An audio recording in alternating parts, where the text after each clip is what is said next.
Hello friends, welcome to online study kingdom. दोस्तों, जैसा कि आप चैनल पर देख रहे होंगे, घटनाचक्र करंट अफेयर्स पॉइंटर 2022 जो कि अपडेटेड है 1 जनवरी 2022 से लेकर के 30 सितंबर 2022 तक। अभी तक इस मैगजीन से हम लोग राष्ट्रीय घटनाक्रम को कंप्लीट कर चुके हैं, साथ ही साथ उत्तर प्रदेश परिदृश्य को कंप्लीट कर लिए हैं। और आज की इस वीडियो में अति महत्वपूर्ण टॉपिक है आर्थिक घटनाक्रम। तो आर्थिक परिदृश्य को आज की इस वीडियो में कंप्लीट करेंगे। तो 36 पेज नंबर 36 से लेकर 48 यानी 13 पेज में पूरा कंप्लीट होगा। तो अगला टॉपिक यहाँ पर देखेंगे आर्थिक परिदृश्य को अंतर्गत राष्ट्रीय राजकोषीय घटनाक्रम। आइए कंप्लीट करते हैं इसको।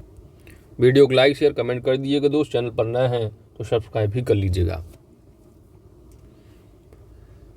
पहला प्रश्न है आर्थिकी का कि competitiveness road map for India @100 report किसने जारी किया है 30 अगस्त 2022 को। तो यह रिपोर्ट प्रधानमंत्री की आर्थिक सलाहकार परिषद के द्वारा जारी किया गया है।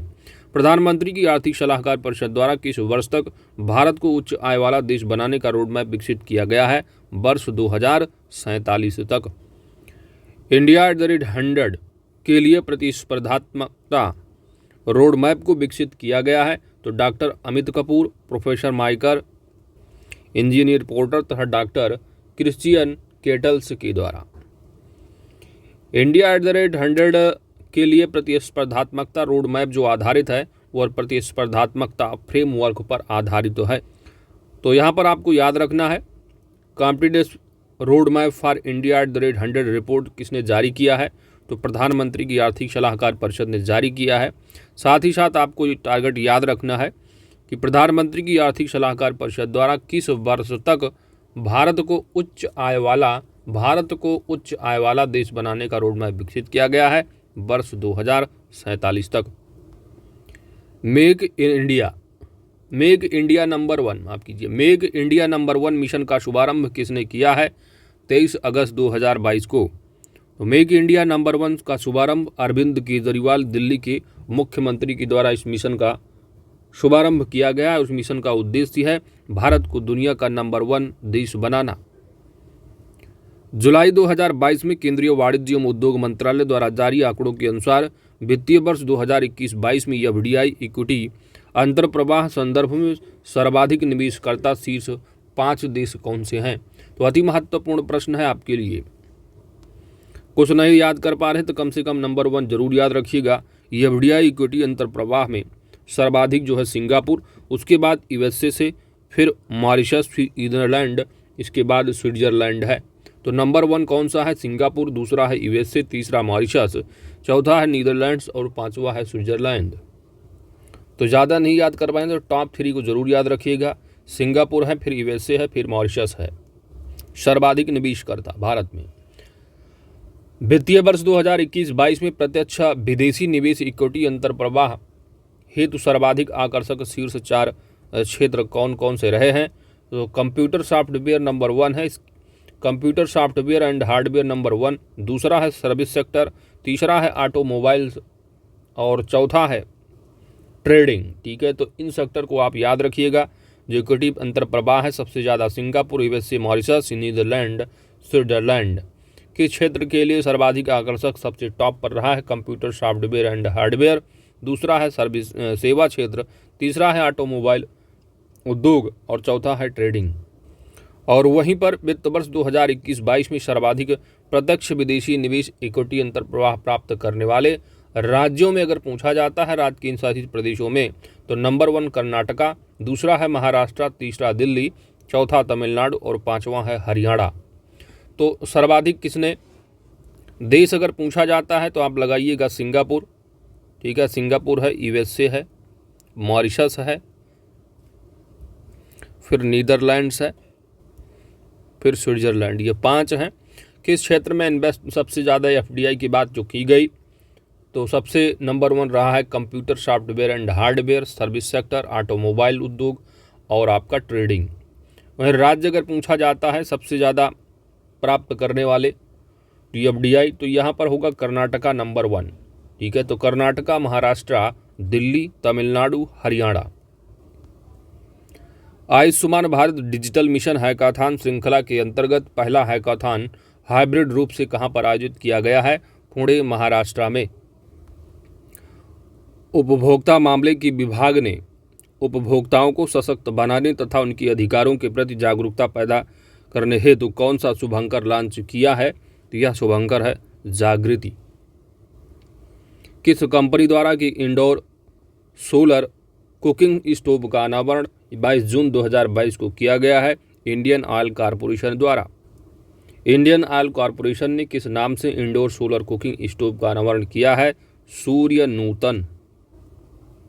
किस राज्य ने प्रवासियों के डाटा बैंक के विस्तार हेतु प्रवासन सर्वेक्षण करने की घोषणा की है? तो केरल राज्य ने।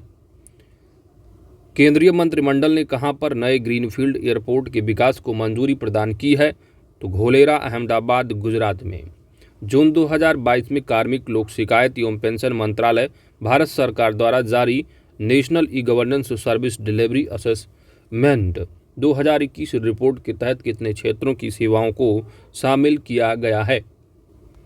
National e governance service delivery assessment 2021 report किसके द्वारा जारी किया गया है? लोक शिकायत एवं पेंशन मंत्रालय कार्मिक। ठीक है, इस रिपोर्ट के अनुसार कितने क्षेत्रों की सेवाओं को शामिल किया गया है? तो 7 क्षेत्रों को। कितने क्षेत्र? 7 क्षेत्रों की सेवाओं को शामिल किया गया है। रिपोर्ट के अनुसार राज्य अथवा केंद्र शासित प्रदेश के पोर्टल की रैंकिंग में शीर्ष स्थान ग्रुप ए श्रेणी दिया है, ग्रुप बी है उत्तर पूर्व तथा पहाड़ी राज्य। तो उत्तर पूर्व तथा पहाड़ी राज्य की श्रेणी में टॉप पर नागालैंड है, ग्रुप ए राज्य में केरल प्रथम है, ग्रुप बी में उड़ीसा राज्य प्रथम है और ग्रुप बी में भी उत्तर प्रदेश शामिल है जिसका स्थान दूसरे नंबर पर है। वहीं पर केंद्र शासित प्रदेश की श्रेणी में जम्मू कश्मीर ने टॉप किया है। तो उत्तर पूर्वी पहाड़ी में नागालैंड प्रथम है, ग्रुप ए में केरल है, ग्रुप बी में टॉप पर उड़ीसा है और ग्रुप बी में ही शामिल जो है उत्तर प्रदेश, इसका स्थान दूसरा है और केंद्र शासित प्रदेश जम्मू कश्मीर पहले स्थान पर है। वहीं पर रिपोर्ट के अनुसार राज्य अथवा केंद्र शासित प्रदेश सेवा पोर्टल की रैंकिंग में शीर्ष स्थान सेवा पोर्टल। ठीक है, तो पहला जो रहा यहाँ पर केंद्र शासित प्रदेश के पोर्टल रहे हैं और केंद्र शासित प्रदेश सेवा पोर्टल की यहाँ पर बात की गई है। तो उत्तर पूर्व पहाड़ी में कौन सा? मेघालय प्रथम होगा, जबकि राज्य पोर्टल में कौन सा रहा है? नागालैंड रहा है। ग्रुप ए में यहाँ पर राज्य पंजाब जो है प्रथम बताया जा रहा है, वहाँ पर केरल रहा है राज्य में। और सेवा पोर्टल में ग्रुप बी में उड़ीसा प्रथम रहा, तो यहाँ पर राजस्थान प्रथम बताया जा रहा है, दूसरा वहाँ पर भी उत्तर प्रदेश रहा है पोर्टल में, राज्य पोर्टल में, और सेवा राज्य पोर्टल में भी जो है दूसरा स्थान ही है ग्रुप बी में। केंद्र शासित प्रदेश सेम है पोर्टल में भी और सेवा पोर्टल दोनों में। बढ़ते हैं अगले पेज की ओर और इस रिपोर्ट के अनुसार जो है केंद्रीय मंत्रालयों की शीर्ष रैंकिंग अगर देखोगे तो मंत्रालय पोर्टल में गृह मंत्रालय नंबर 1 है, मंत्रालय सेवा पोर्टल में वित्त मंत्रालय और केंद्रीय सार्वजनिक खरीद पोर्टल नंबर 1 है। तो ये मंत्रालय पोर्टल में गृह मंत्रालय ने टॉप किया। ठीक है, वहीं पर अभी जो पढ़ के आ रहे हो 2 और एक्स्ट्रा क्या पढ़े थे? राज्य में। तो राज्य पोर्टल में कौन सा रहा है? राज्य पोर्टल में तो उत्तर पूर्व पहाड़ी राज्य में नागालैंड ने टॉप किया था, नागालैंड रहा प्रथम पर, जबकि राज्य सेवा पोर्टल में मेघालय रहा है टॉप पर उत्तर पूर्व पहाड़ी राज्य में। इसके बाद ग्रुप ए में केरल रहा है राज्य पोर्टल में और सेवा पोर्टल में आपने देखा था पंजाब रहा है और ग्रुप बी में जो रहा है तो ग्रुप बी में जो राज्य पोर्टल का रहा है उड़ीसा ने रहा टॉप पर। ठीक है, दूसरे पर यूपी रहा है। ग्रुप बी में सेवा पोर्टल में आपने देखा था राजस्थान रहा है और यूपी यहाँ पर भी दूसरा ही रहा है। ग्रुप बी के बाद केंद्र शासित प्रदेश की बात करोगे तो जम्मू कश्मीर राज्य पोर्टल में और सेवा पोर्टल में भी जम्मू कश्मीर ही रहा है। और मंत्रालय में आपने देखा गृह मंत्रालय, सेवा पोर्टल में मंत्रालय वित्त मंत्रालय। आगे बढ़ते हैं। मेटावर्स में अपना ऑफिस स्पेस रखने वाला विश्व का पहला निकाय कौन सा है? तो अखिल भारतीय तकनीकी शिक्षा परिषद है। जिला कौशल विकास योजना पुरस्कार 2022 जिला कौशल विकास योजना पुरस्कार 2022 के तहत कितने जिलों को पुरस्कृत किया गया है? तो 30 जिलों को पुरस्कृत किया गया है। इस पुरस्कार से सम्मानित शीर्ष 3 जिलों की अगर बात करोगे तो 30 जिलों को पुरस्कार मिला है टॉप 3 में कौन कौन से हैं, तो राजकोट जो जिला है गुजरात का नंबर 1 है, कछार जिला असम का दूसरे नंबर पर है और सतारा जिला महाराष्ट्र का तीसरे स्थान पर है। वहीं पर अगर यूपी स्पेशल की बात करोगे तो यूपी उत्तर प्रदेश के कौन से ज़िले शामिल हैं, तो इन 30 ज़िलों में उत्तर प्रदेश के जो बहराइच ज़िला है इसको 10वां स्थान मिला है, गाज़ियाबाद 16वें नंबर पर रहा है, चंदौली 17वें स्थान पर, जबकि सोनभद्र 22वें स्थान पर रहा है। तो उत्तर प्रदेश के कितने ज़िले 30 ज़िलों में शामिल हैं जिला कौशल विकास योजना पुरस्कार में, तो बहराइच, गाज़ियाबाद, चंदौली और सोनभद्र, तो टोटल 4 ज़िले उत्तर प्रदेश के शामिल हैं जिला कौशल विकास योजना पुरस्कार में। बहराइच 10वां नंबर, गाज़ियाबाद 16, चंदौली 17, सोनभद्र 22वें। टॉप 30 में टॉप 3 देखेंगे तो राजकोट गुजरात का, कछार असम का और सतारा महाराष्ट्र। ठीक है, तो जिला कौशल विकास योजना पुरस्कार है ये। अगला, किस भारतीय प्रौद्योगिकी संस्थान ने, किस आईआईटी ने out of the box thinking पर एक पाठ्यक्रम प्रारंभ करने की घोषणा की है, तो आईआईटी मद्रास ने। किस केंद्रीय मंत्रालय ने इलेक्ट्रिसिटी यानी promoting renewable energy through green energy open access rules 2022 अधिसूचित किए हैं, विद्युत मंत्रालय ने अधिसूचित किए हैं। इसका उद्देश्य है भारत सरकार के नवीकरणीय कार्यक्रमों में तेजी लाना तथा सभी के लिए सस्ती, टिकाऊ तथा हरित ऊर्जा तक पहुंच सुनिश्चित करना है। इसके तहत छोटे उपभोक्ताओं को हरित ऊर्जा के लिए खुली पहुंच की सीमा 1 मेगावाट से घटाकर कितना कर दिया गया है, 1 मेगावाट से घटाकर 100 किलोवाट कर दिया गया है। अगला प्रश्न है कि किस भारतीय प्रबंधन संस्थान ने कृषि भूमि मूल्य सूचकांक लॉन्च किया है, तो भारतीय प्रबंधन संस्थान अहमदाबाद गुजरात ने। भारतीय प्रबंधन संस्थान अहमदाबाद ने किसके साथ मिलकर इस सूचकांक को जारी किया है, तो भारतीय प्रबंधन संस्थान अहमदाबाद कृषि भूमि मूल्य सूचकांक लॉन्च किया है। किसके साथ मिलकर लॉन्च किया है, तो भारतीय कृषि भूमि बाजार के साथ।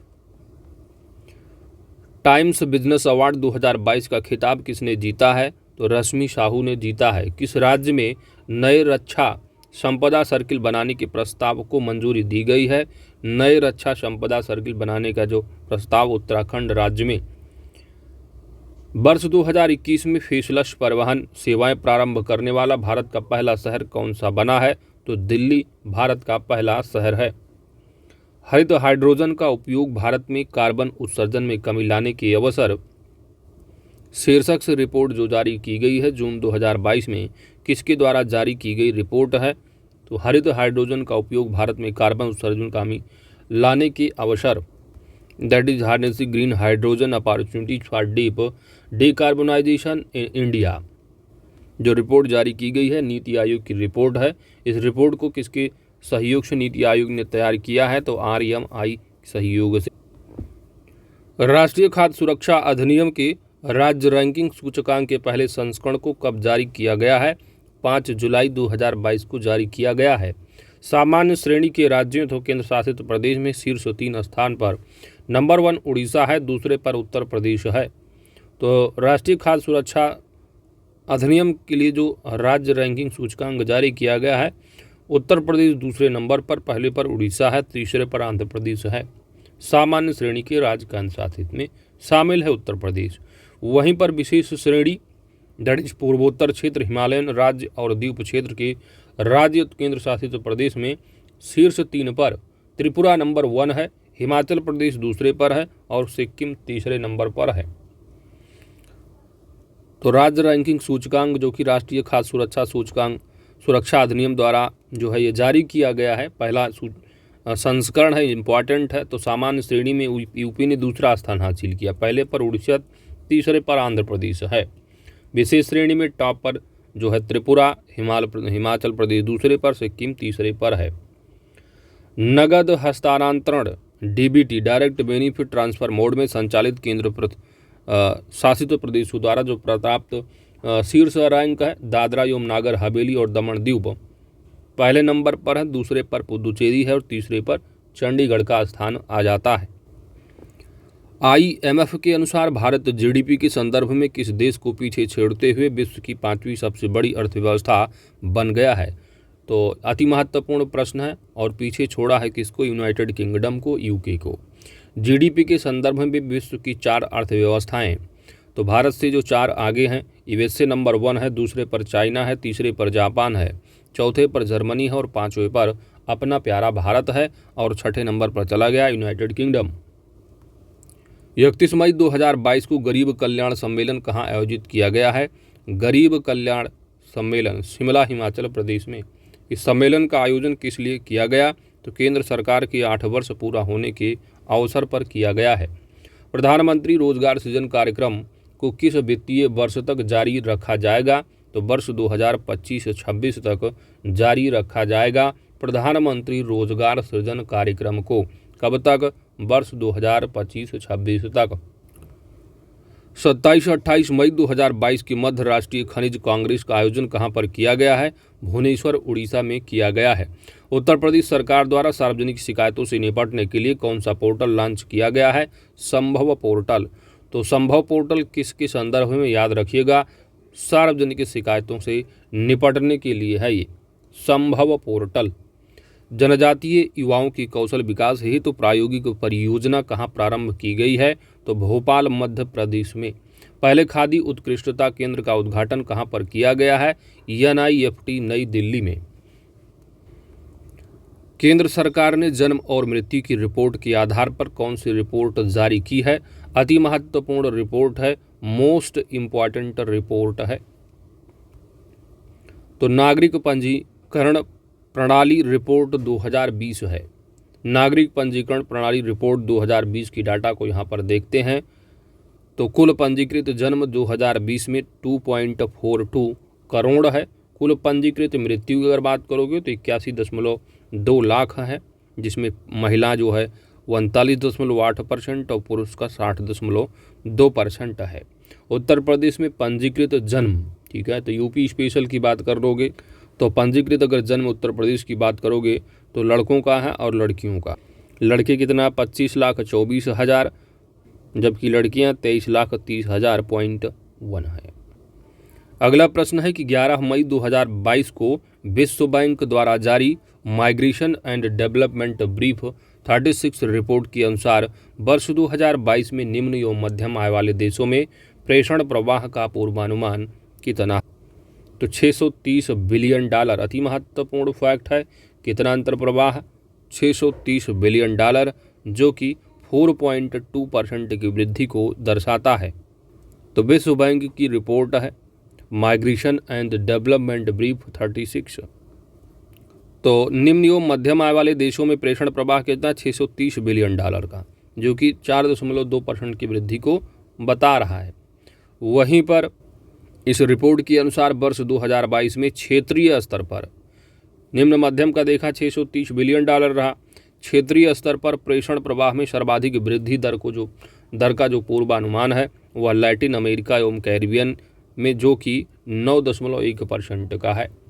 Migration and development brief 36 report के अनुसार प्रेषण प्रवाह के संदर्भ में वर्ष 2021 में शीर्ष जो 5 देश रहे हैं, भारत नंबर 1, दूसरे पर मैक्सिको, तीसरे पर चाइना, चौथे पर फिलीपींस और पांचवें पर मिस्र, इजिप्ट रहा है।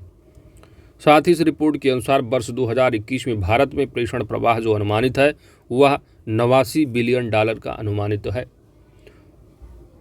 अगला प्रश्न है global Patidar business summit. Global Patidar business summit का आयोजन कहां पर किया गया है? 29 अप्रैल से 1 मई 2022 के बीच तो सूरत, गुजरात में किया गया है। इसने किसने आयोजित किया है? तो सरदार धाम ने आयोजित किया।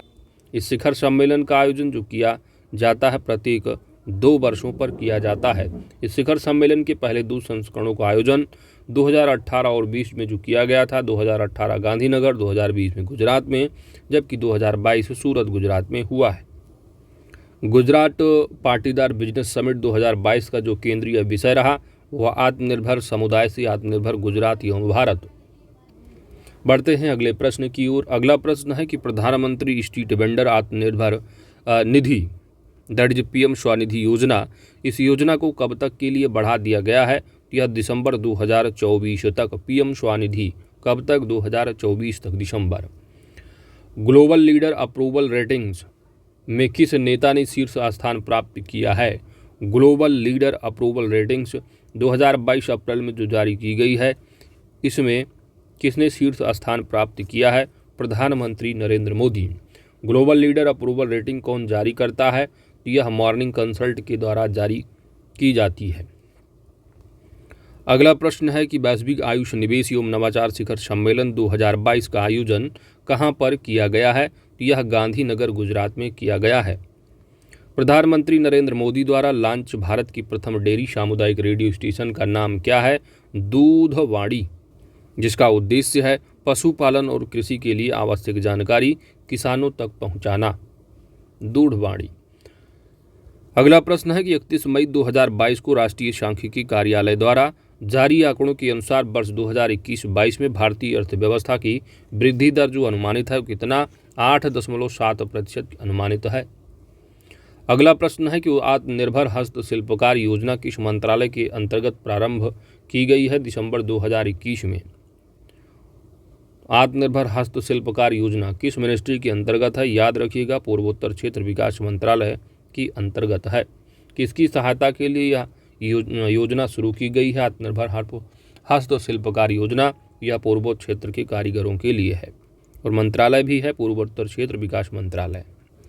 और साथ ही जो है आत्मनिर्भर भारत रोजगार योजना के अंतर्गत लाभार्थी जो हैं उनकी सर्वाधिक संख्या वाले जो शीर्ष 3 राज्य हैं वो कौन कौन से हैं आत्मनिर्भर भारत योजना के अंतर्गत? वो आत्मनिर्भर भारत रोजगार योजना के अंतर्गत टॉप जो लाभार्थी हैं महाराष्ट्र के सबसे ज़्यादा हैं, फिर गुजरात है, फिर कर्नाटका है। अगला प्रश्न है कि भारत में स्कूली शिक्षा की गुणवत्ता में सुधार के लिए एशियाई विकास बैंक द्वारा कितने करोड़ रुपए के ऋण की मंजूरी प्रदान की गई है? 3,752 करोड़ रुपए की। इस ऋण से किस पहल में मदद मिलेगी? तो अनुकरणीय स्कूल पहल में। अनुकरणीय स्कूल सबसे पहले स्थापित जो किए जाएंगे, सबसे पहले असम, गुजरात, झारखंड, तमिलनाडु और उत्तराखंड में। अगला प्रश्न है कि आधार वर्ष के साथ मजदूरी दर सूचकांक की नई श्रृंखला जारी करने वाला मंत्रालय कौन सा है? तो मजदूरी है ना, मजदूरी तो श्रम एवं रोजगार मंत्रालय। अगला प्रश्न है कि प्रथम राष्ट्रीय बहुआयामी गरीबी सूचकांक को जो जारी किया गया है 26 नवंबर 2021 को, अति महत्वपूर्ण सूचकांक है राष्ट्रीय बहुआयामी गरीबी सूचकांक। तो यह प्रथम है, 26 नवंबर 2021 को जारी किया गया है। किसके द्वारा? नीति आयोग के द्वारा जारी किया गया है। राष्ट्रीय बहुआयामी गरीबी सूचकांक के अनुसार शीर्ष 3 गरीब राज्य कौन से हैं? तो सबसे गरीब राज्य है बिहार। नीति आयोग की रिपोर्ट है राष्ट्रीय बहुआयामी गरीबी सूचकांक। तो बिहार नंबर 1 है गरीब में, दूसरे पर झारखंड है, ठीक है, और तीसरे पर यह उत्तर प्रदेश। देख रहे हैं उत्तर प्रदेश भी क्या है? गरीबी में है, तीसरे चरण पर है, टॉप में। बिहार, झारखंड एवं उत्तर प्रदेश में गरीबी जनसंख्या का जो प्रतिशत है, तो बिहार की जो पॉपुलेशन है 51.91% गरीब, वहीं पर झारखंड की 42.16%, जबकि उत्तर प्रदेश की 37.79% है। अति महत्वपूर्ण यह रिपोर्ट है, सूचकांक है। बहुआयामी गरीबी सूचकांक के अनुसार सबसे कम गरीब शीर्ष 3 राज्य, सबसे कम, यानी यह केरल की बात की जा रही है, फिर गोवा है, फिर सिक्किम है। तो सबसे अमीर अगर देख लोगे तो केरल हो जाएगा, गोवा है, फिर सिक्किम है। सबसे गरीब में आपने देख लिया भाई, बिहार रहा है, झारखंड रहा है और उत्तर प्रदेश रहा। अगला प्रश्न है आपका, वर्ष 2019 से 21 के लिए सबसे हालिया राष्ट्रीय परिवार स्वास्थ्य सर्वेक्षण रिपोर्ट के अनुसार भारत में अब, तो ये भी रिपोर्ट आपके लिए अति महत्वपूर्ण है, भारत में अब प्रति 1000 पुरुषों पर महिलाओं की जो संख्या है वह कितनी? देख रहे हैं आप, बढ़ गई महिलाओं। तो अब जो है ये पुरुषों से ज़्यादा हो गया है महिलाओं का, 1020। अब सेक्स रेशियो आप कैसे लिखोगे? 1020 है महिलाओं का, तो 1000 पुरुषों पर 1020 महिलाएं हैं। वहीं पर द्वितीय चरण में राष्ट्रीय स्तर पर प्रति महिला बच्चों की जो औसत संख्या है TFR, ठीक है, तो TFR आपके लिए बहुत इम्पॉर्टेंट हो जाता है। TFR घटकर 2.2 से कितना हो गया है दोस्तों, 2 हो गया है। साथ ही साथ वह राज्य जिन्हें छोड़कर सभी चरण 2 के प्रजनन क्षमता का प्रतिस्थापन स्तर जो हासिल कर लिया है 2.1, वह मध्य प्रदेश, राजस्थान, झारखंड और उत्तर प्रदेश है। अगला है कि पहली बार जब जारी किया गया था, तो यह पहला बार जो जारी किया गया था 1992-93 में जारी किया गया था। ठीक है। इसके अलावा जो नेशनल फैमिली हेल्थ सर्वेक्षण है, इसके लिए जो नोडल एजेंसी है ना, वो international institute for population sciences है। तो ये रिपोर्ट आपका जो है नेशनल फैमिली हेल्थ सर्वेक्षण 5 रिपोर्ट अति महत्वपूर्ण है। इसके अनुसार जो सेक्स रेशियो यानी 1000 पुरुषों पर बताया जा रहा है 1020 है। TFR 2.2 से घटकर 2 हो गया है।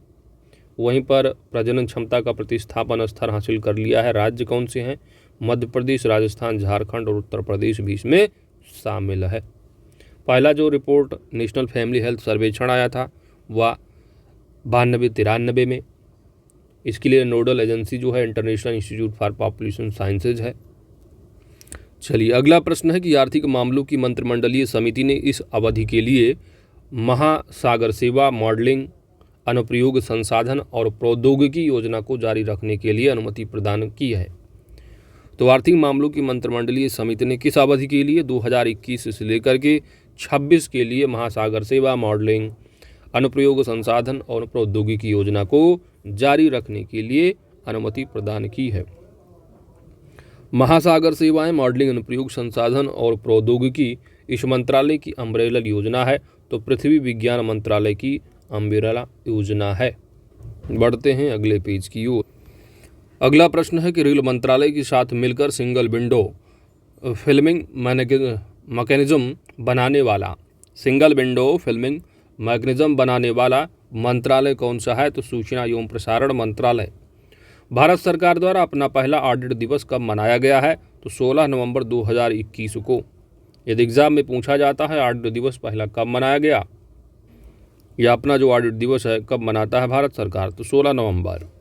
केंद्रीय वाणिज्य और उद्योग मंत्री पीयूष गोयल ने विभिन्न राज्यों में लॉजिस्टिक ईज सहायता पर लीड्स रिपोर्ट के किस संस्करण को जारी किया है? तो तीसरा संस्करण जारी किया गया है।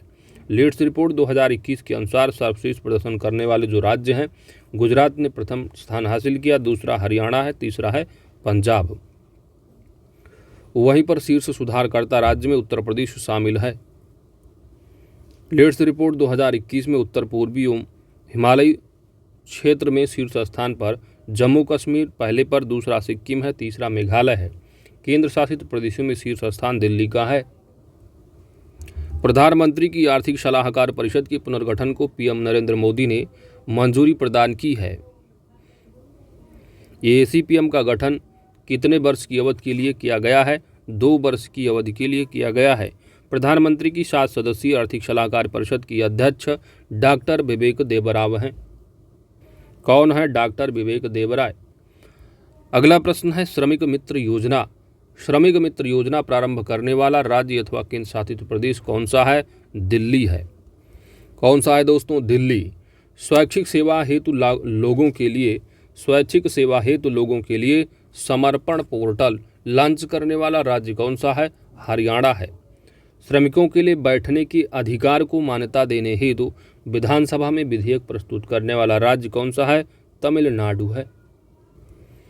बढ़ते हैं अगला केंद्रीय बजट 2022-23 से संबंधित तथ्य हैं। केंद्रीय वित्त एवं कारपोरेट कार्य मंत्री निर्मला सीतारमण द्वारा केंद्रीय बजट 2022 1 फरवरी 2022 को पेश किया गया है। वित्त मंत्री निर्मला सीतारमण द्वारा 1 फरवरी 2022 को वित्त वर्ष 2022-23 हेतु प्रस्तुत बजट का अनुमान है वह राशि कितनी है? तो बजट 2022-23 की जो राशि 39,44,909 करोड़ रुपए है।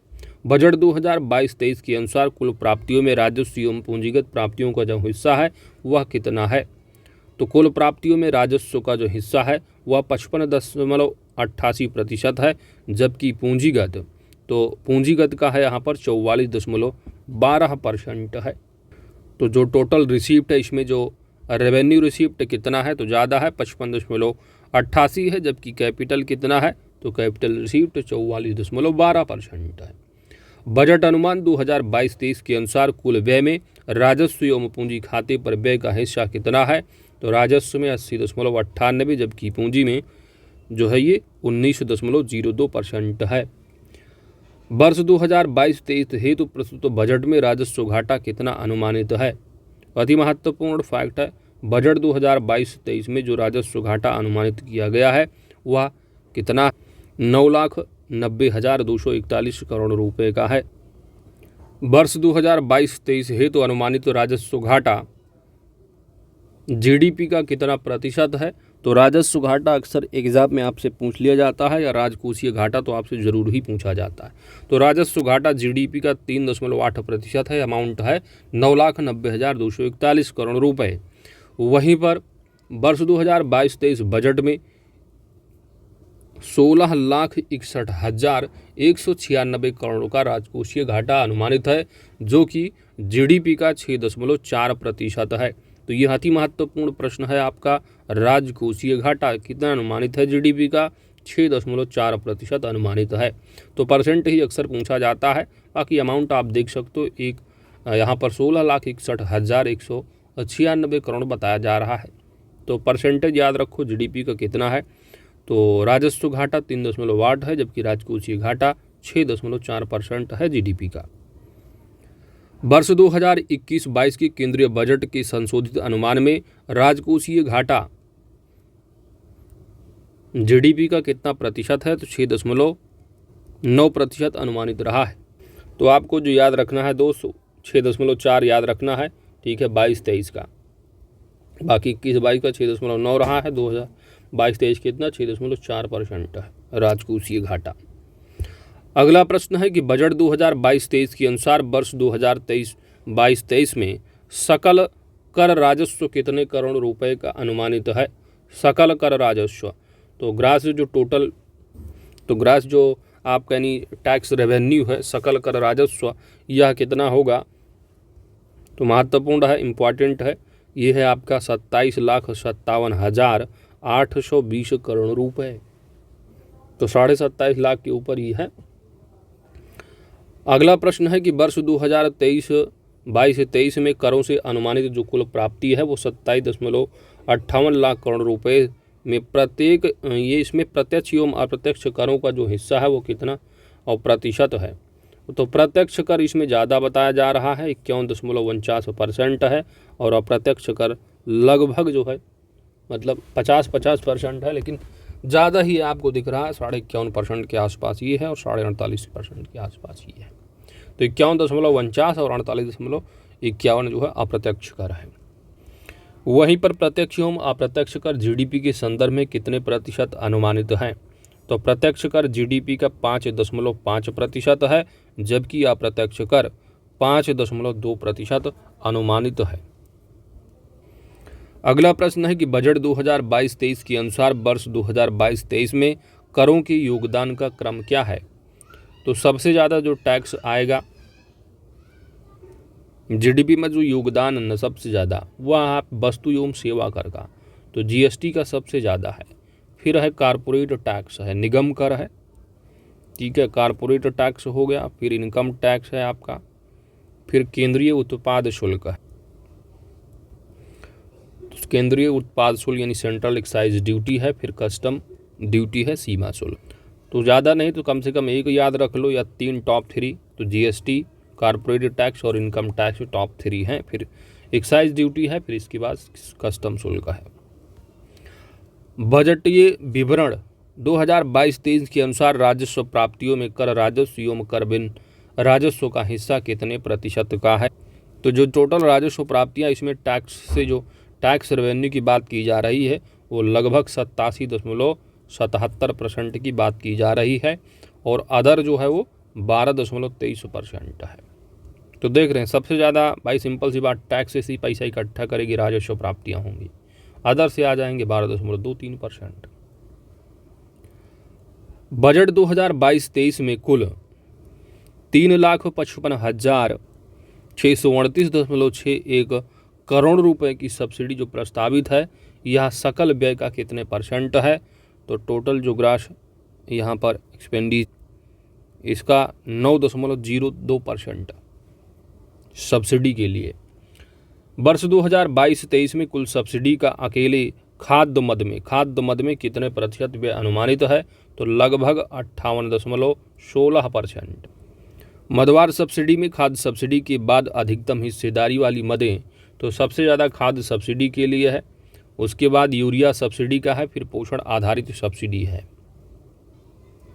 बजट 2022-23 के अनुसार वर्ष 2022-23 में ब्याज भुगतान जो कि 20% के बाद सर्वाधिक व्यय किस मद में अनुमानित है? तो ब्याज भुगतान सर्वाधिक जो व्यय है उस पहला कौन सा है? ब्याज भुगतान का 20%, उसके बाद करों और शुल्कों में राज्यों का हिस्सा होगा 17% का। वर्ष 2022-23 के बजट अनुमान में ब्याज भुगतान जीडीपी के संदर्भ में कितने प्रतिशत अनुमानित किया गया है? तो लगभग 3.65% है जीडीपी का ब्याज भुगतान। बजट 2022-23 के अनुसार केंद्र सरकार की कुल 100% प्राप्ति में से सर्वाधिक हिस्से वाले शीर्ष 4 मदें कौन सी हैं? तो सबसे ज़्यादा जो पैसा आने की बात की जा रही है उधार एवं अन्य देवताओं से 35% है, जीएसटी से 16%, निगम से जो है 15% और आयकर से 15% है। अगला प्रश्न है कि देश अमृत महोत्सव मनाते हुए किस काल में प्रवेश कर चुका है?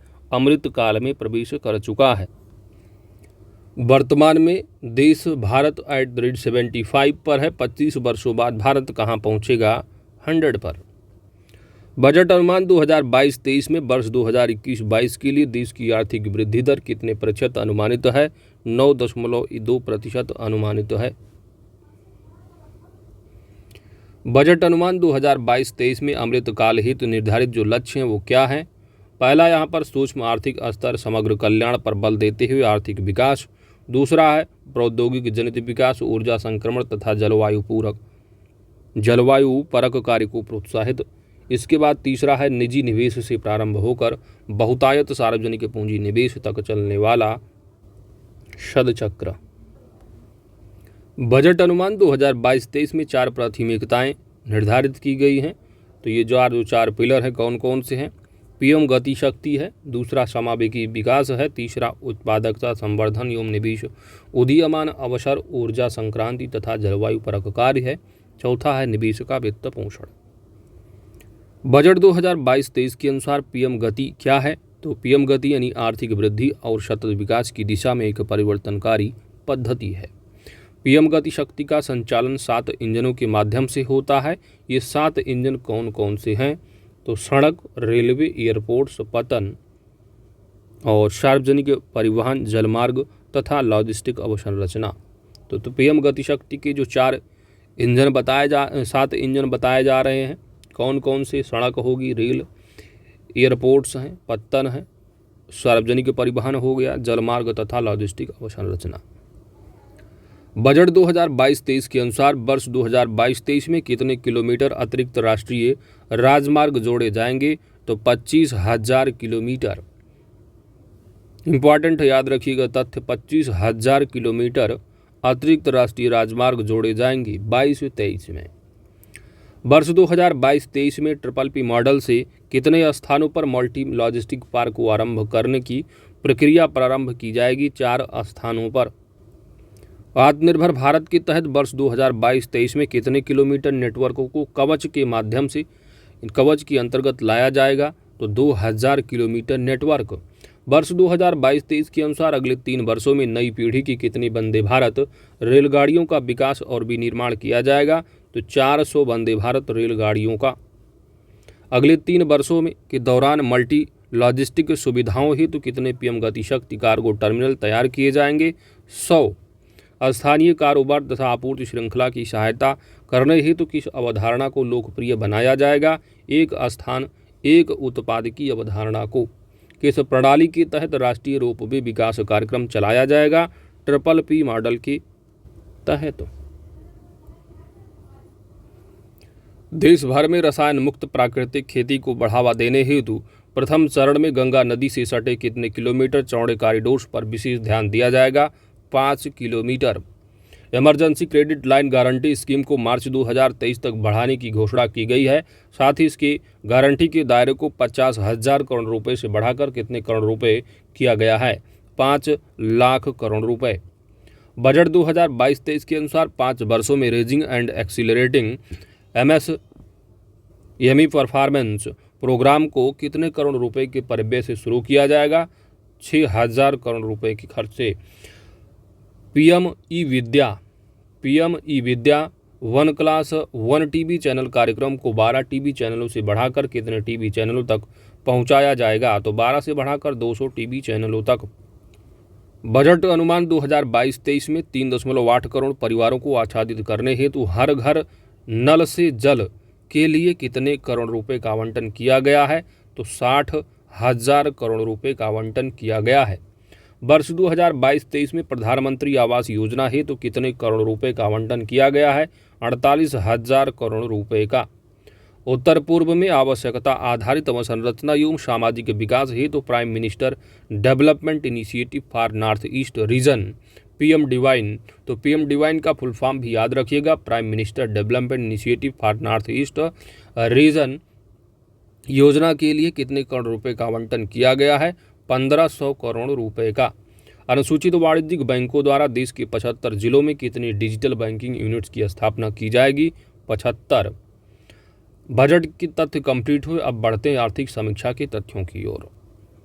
आर्थिक समीक्षा 2021-22 केंद्रीय वित्त एवं कारपोरेट कार्य मंत्री निर्मला सीतारमण द्वारा संसद में आर्थिक समीक्षा 31 जनवरी 2022 को पेश की गई है। आर्थिक समीक्षा 2021-22 का मूल जो विषय है वह है त्वरित दृष्टिकोण। आर्थिक समीक्षा 2021-22 के अनुसार वर्ष 2020-21 में भारतीय अर्थव्यवस्था की वृद्धि दर में 7.3% की गिरावट दर्ज करने के बाद वर्ष 2021-22 एवं वर्ष 2022-23 में वृद्धि दर जो अनुमानित है वह 9.2% की। कोविड महामारी से सबसे कम प्रभावित जो क्षेत्र रहा है वह कृषि एवं संबद्ध क्षेत्र रहा है। 2020-21 में कृषि एवं संबद्ध क्षेत्र की वृद्धि दर 3.6% रही है, जबकि 2021-22 के प्रथम अग्रिम अनुमान के अनुसार यह जो अनुमानित है वह 3.9% अनुमानित है। अगला प्रश्न है कि कोविड महामारी से सर्वाधिक प्रभावित जो क्षेत्र रहा है वह सेवा क्षेत्र रहा है। वर्ष 2020-21 में 8.4% संकुचन के बाद वित्तीय वर्ष 2021-22 में सेवा क्षेत्र की वृद्धि दर 8.2% अनुमानित है। वहीं पर 2021 की उद्योग क्षेत्र की जो वृद्धि दर है -7% रही है, जबकि 21-22 के लिए यह अनुमानित जो है वो 11.8% रहा है। ठीक है, कितना? -7 रही तो फिर 11.8 हुआ। भारतीय अर्थव्यवस्था जीडीपी वृद्धि दर कितना अनुमानित है 22-23 के लिए? तो आर्थिक समीक्षा के अनुसार इम्पॉर्टेंट तथ्य है। आर्थिक समीक्षा 21-22 के अनुसार 22-23 में जो भारतीय अर्थव्यवस्था की जीडीपी वृद्धि दर है वह कितना अनुमानित है? तो 8 से 8.5% के बीच है। वैश्विक महामारी के कारण उत्पन्न हुए विभिन्न व्यवधानों के बावजूद विगत 2 वर्षों में भारत का जो भुगतान संतुलन है वह रहा है अधिशेष की स्थिति में रहा है। स्थिर कीमतों पर वर्ष 2020-21 तथा 21-22 में जो जीबीए की वार्षिक वृद्धि दर है तो 20-21 का जो रहा है वो -6.2% रहा है, जबकि 21-22 का जो जीबीए है इसकी वार्षिक वृद्धि दर 8.6% पॉजिटिव में है। वर्ष 2020-21 में प्रचलित कीमतों पर जीबीए में तो स्थिर कीमतों का देखा, अब आपको प्रचलित कीमतों पर देखना है। इसमें जो है कृषि एवं संबद्ध क्षेत्र, उद्योग सेवा क्षेत्र का हिस्सा जो है क्रमशः 20.2% जो है कृषि संबद्ध क्षेत्र का हो गया, उद्योग का 25.9% और सेवा क्षेत्र का 53.9% रहा है। जबकि वर्ष 2021-22 के लिए जो अनुमानित है तो कृषि का जो है 18.8%, उद्योग का 28.2% है और सर्विस सेक्टर का 53% है। नवंबर 2021 के अंत तक विदेशी मुद्रा भंडार की संदर्भ में विश्व में भारत का स्थान कौन सा है? नवंबर 2021 के अंत तक की स्थिति के अनुसार तो इम्पॉर्टेंट फैक्ट है, विदेशी मुद्रा भंडार के संदर्भ में विश्व में भारत का जो स्थान है वो चौथे स्थान पर आता है। पहले स्थान पर चाइना, दूसरे पर जापान, तीसरे पर स्विट्जरलैंड है, चौथे पर अपना प्यारा भारत है। वर्ष 2020 में विश्व वाणिज्यिक सेवाओं के निर्यात में भारत की जो हिस्सेदारी है वह बढ़कर 4.1% हो गई है। तो विदेशी मुद्रा भंडार के मामले में इम्पॉर्टेंट तथ्य याद जरूर रखिएगा। वर्ष 2021-22 में 14,000 नए स्टार्टअप के साथ भारत जो है विश्व का तीसरा सबसे बड़ा स्टार्टअप इकोसिस्टम बन गया है। अब आइए देखते हैं 15वें वित्त आयोग की रिपोर्ट को। 15वां वित्त आयोग के अध्यक्ष कौन है? एन.के. सिंह हैं। 15वें वित्त आयोग का गठन कब हुआ है? 27 नवंबर 2017 को। वित्त आयोग का गठन संविधान के किस अनुच्छेद के तहत किया जाता है? तो संविधान का आर्टिकल 280। 15वें वित्त आयोग द्वारा 2 रिपोर्ट प्रस्तुत की गई है। यह रिपोर्ट किस वर्ष के लिए है? तो पहली जो रिपोर्ट है वर्ष 2020-21 की अवधि हेतु है, दूसरी रिपोर्ट 21-22 से लेकर के 25-26 की अवधि तक के लिए है। 15वें वित्त आयोग की सिफारिश के अनुसार संघ के करों की निवल प्राप्तियों का जो वर्तमान में 42% है, इसकी तुलना में राज्यों को दी जाने वाली हिस्सेदारी कितनी है? तो 41% की है। 15वें वित्त आयोग द्वारा प्रस्तुत रिपोर्ट का शीर्षक क्या है? तो कोविड के दौरान वित्त आयोग। 15वां वित्त आयोग द्वारा प्रस्तुत रिपोर्ट में राज्यों और संघ के मध्य संतुलन को दर्शाने के लिए मुख्य पृष्ठ पर किसके चित्र को दर्शाया गया है? तराजू के चित्र को, बैलेंस के लिए। 15वें वित्त आयोग द्वारा वर्ष 2021 से 26 हेतु निर्धारित मानदंड जैसे कि आय का अंतर, क्षेत्रफल तथा जनसंख्या 2011 हेतु निर्धारित हिस्सा कितना प्रतिशत रखा गया है? तो आय के अंतर के लिए यहाँ पर 45% की बात की गई, क्षेत्रफल जो है 15% है, जनसंख्या के लिए 15% है। 15वें वित्त आयोग द्वारा वर्ष 2021 से 26 हेतु निर्धारित मानदंड जनसांख्यिकी प्रदर्शन का 12.5%, वन और पारिस्थितिकी का 10% है। कर और राजकोषीय प्रयास हेतु निर्धारित जो किया गया है वह 2.5% है। वहीं पर वित्त आयोग 15वां वित्त आयोग बता रहा है कि वर्ष 2021-26 हेतु जो राजस्व घाटा जो अनुदान है वह कितना है? तो ये है 2,94,514 करोड़ रुपए। स्थानीय सरकारों के अनुदान हेतु कितना है? तो 4,36,361 करोड़ रुपए। अगला है कि 15वें वित्त आयोग की संस्तुतियों के आधार पर 2021-26 के लिए केंद्र द्वारा हस्तांतरित करों विभाज्य पूल में से अधिकतम हिस्सेदारी वाले शीर्ष 3 राज्य कौन से हैं?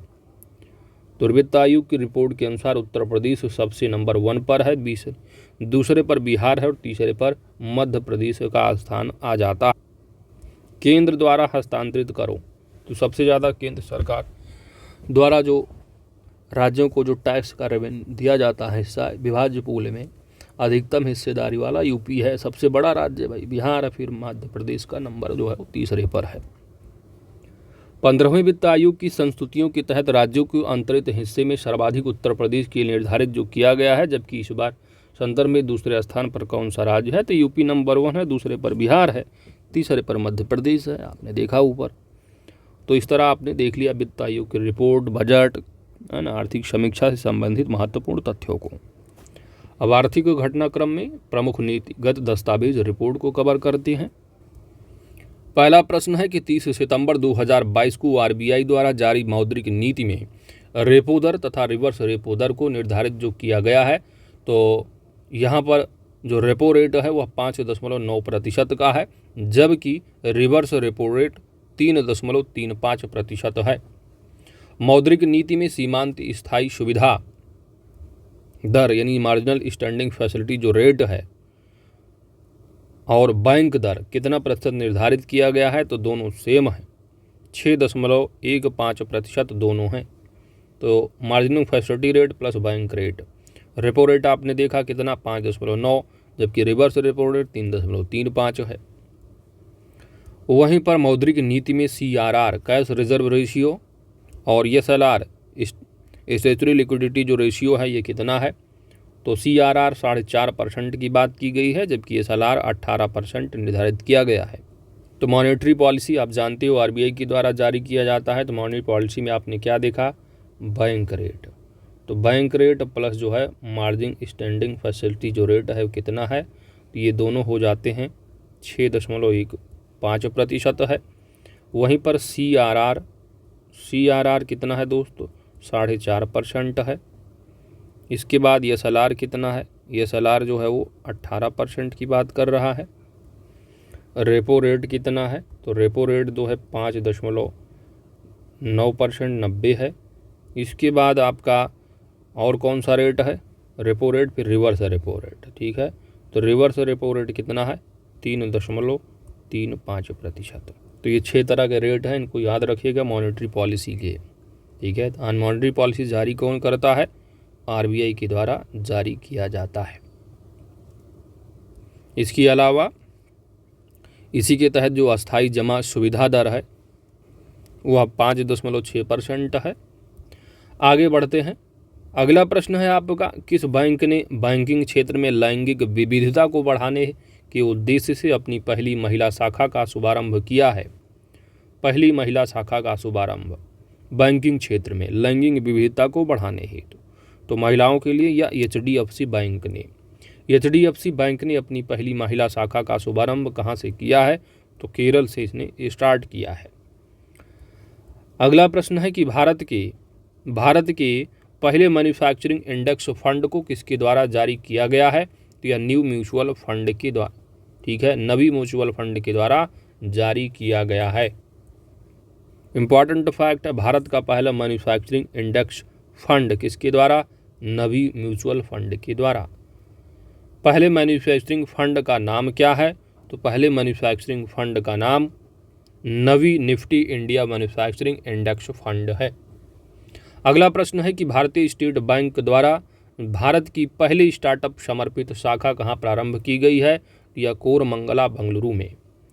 अगला प्रश्न है कि आयकर विभाग के टैक्स इंफॉर्मेशन नेटवर्क 2 प्लेटफॉर्म पर अपने भुगतान गेटवे प्लेटफॉर्म को सूचीबद्ध करने वाला देश का पहला बैंक कौन बना है, तो यह फेडरल बैंक है।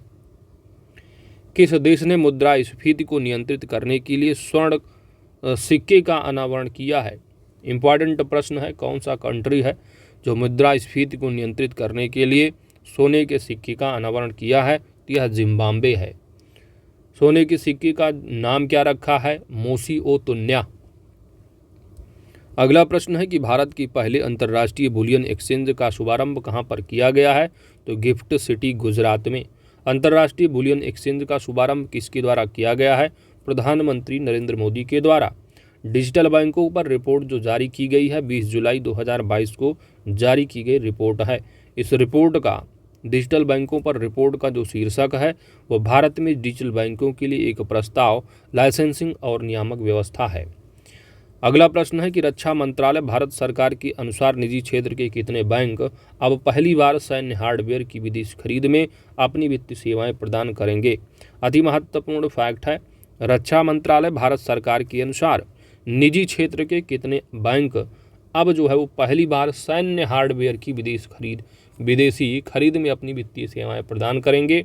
तो 3 जो प्राइवेट बैंक हैं, पहला है HDFC बैंक लिमिटेड, दूसरा है ICICI बैंक है और तीसरा है एक्सिस। तो HDFC, ICICI और ये आपका एक्सिस 3 प्राइवेट बैंक हैं जो कि सैन्य हार्डवेयर की विदेशी खरीद में अपनी वित्तीय सेवाएं प्रदान करेंगे। किसके द्वारा हाइब्रिड सिक्योरिटी पर एडवाइजरी कमेटी का गठन किया गया है, तो भारतीय प्रतिभूति विनिमय बोर्ड, ठीक है, यानी सेबी की बात की गई है यहाँ पर। हाइब्रिड सिक्योरिटी पर एडवाइजरी कमेटी का गठन जो किया गया है किसके द्वारा, सेबी के द्वारा। इस कमेटी का अध्यक्ष किसे नियुक्त किया गया है, केबी कामत को नियुक्त किया गया है। अगला है, किस संस्थान ने पेमेंट विजन 2025 शीर्षक से रिपोर्ट जारी किया है, तो भारतीय रिजर्व बैंक की रिपोर्ट है। पेमेंट विजन 2025 शीर्षक रिपोर्ट किसकी है, आरबीआई की रिपोर्ट है। इसका मुख्य विषय है ई पेमेंट्स फॉर एवरीवन,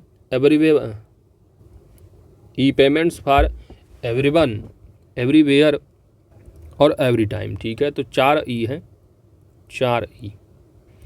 तो पेमेंट विजन 2025 शीर्षक रिपोर्ट किसकी है दोस्त, भारतीय रिजर्व बैंक आरबीआई की है। मुख्य विषय क्या है, तो 4 ई है, E payments for everyone, everywhere, every time. और क्या, ई पेमेंट। तो ई पेमेंट हो गया every time, everyone, everywhere, every time. अगला प्रश्न है कि सार्वजनिक क्षेत्र यानी पब्लिक बैंक की बात की गई, यानी गवर्नमेंट बैंक की। तो सार्वजनिक क्षेत्र के बैंकों के लिए E5 कॉमन रिफॉर्म्स एजेंडा किसने लॉन्च किया है? तो वित्त मंत्री निर्मला सीतारमण। पर्यावरणीय, सामाजिक एवं शासन संबंधित मामलों की सलाहकार समिति का अध्यक्ष किसे चुना गया है? नवनीत मुनोतो को। इस समिति का गठन किसने किया है? तो भारतीय प्रतिभूति विनिमय बोर्ड सेबी ने। अगला प्रश्न है कि कौन सा नियो बैंकिंग स्टार्टअप भारत का 100वां यूनिकॉर्न बन गया है? महत्वपूर्ण प्रश्न है, ये है ओपन। कौन सा है? ओपन। और ये जो ओपन है ये किस शहर में होगा 100वां यूनिकॉर्न? तो यह लोकेटेड कहाँ पर है? तो यह बेंगलुरु में। ठीक है, कहाँ पर दोस्त? बेंगलुरु। अगला प्रश्न है कि बॉम्बे स्टॉक एक्सचेंज ने किसको अपना अध्यक्ष नियुक्त किया है? तो BSE के जो अध्यक्ष बने हैं कौन है? यस मुंद्रा। किसने विश्व के पहले, वैसे BSE में आप जनरल नॉलेज में पूछा भी जाता है, कंपनियां जो लिस्टेड होती हैं 30, ठीक है।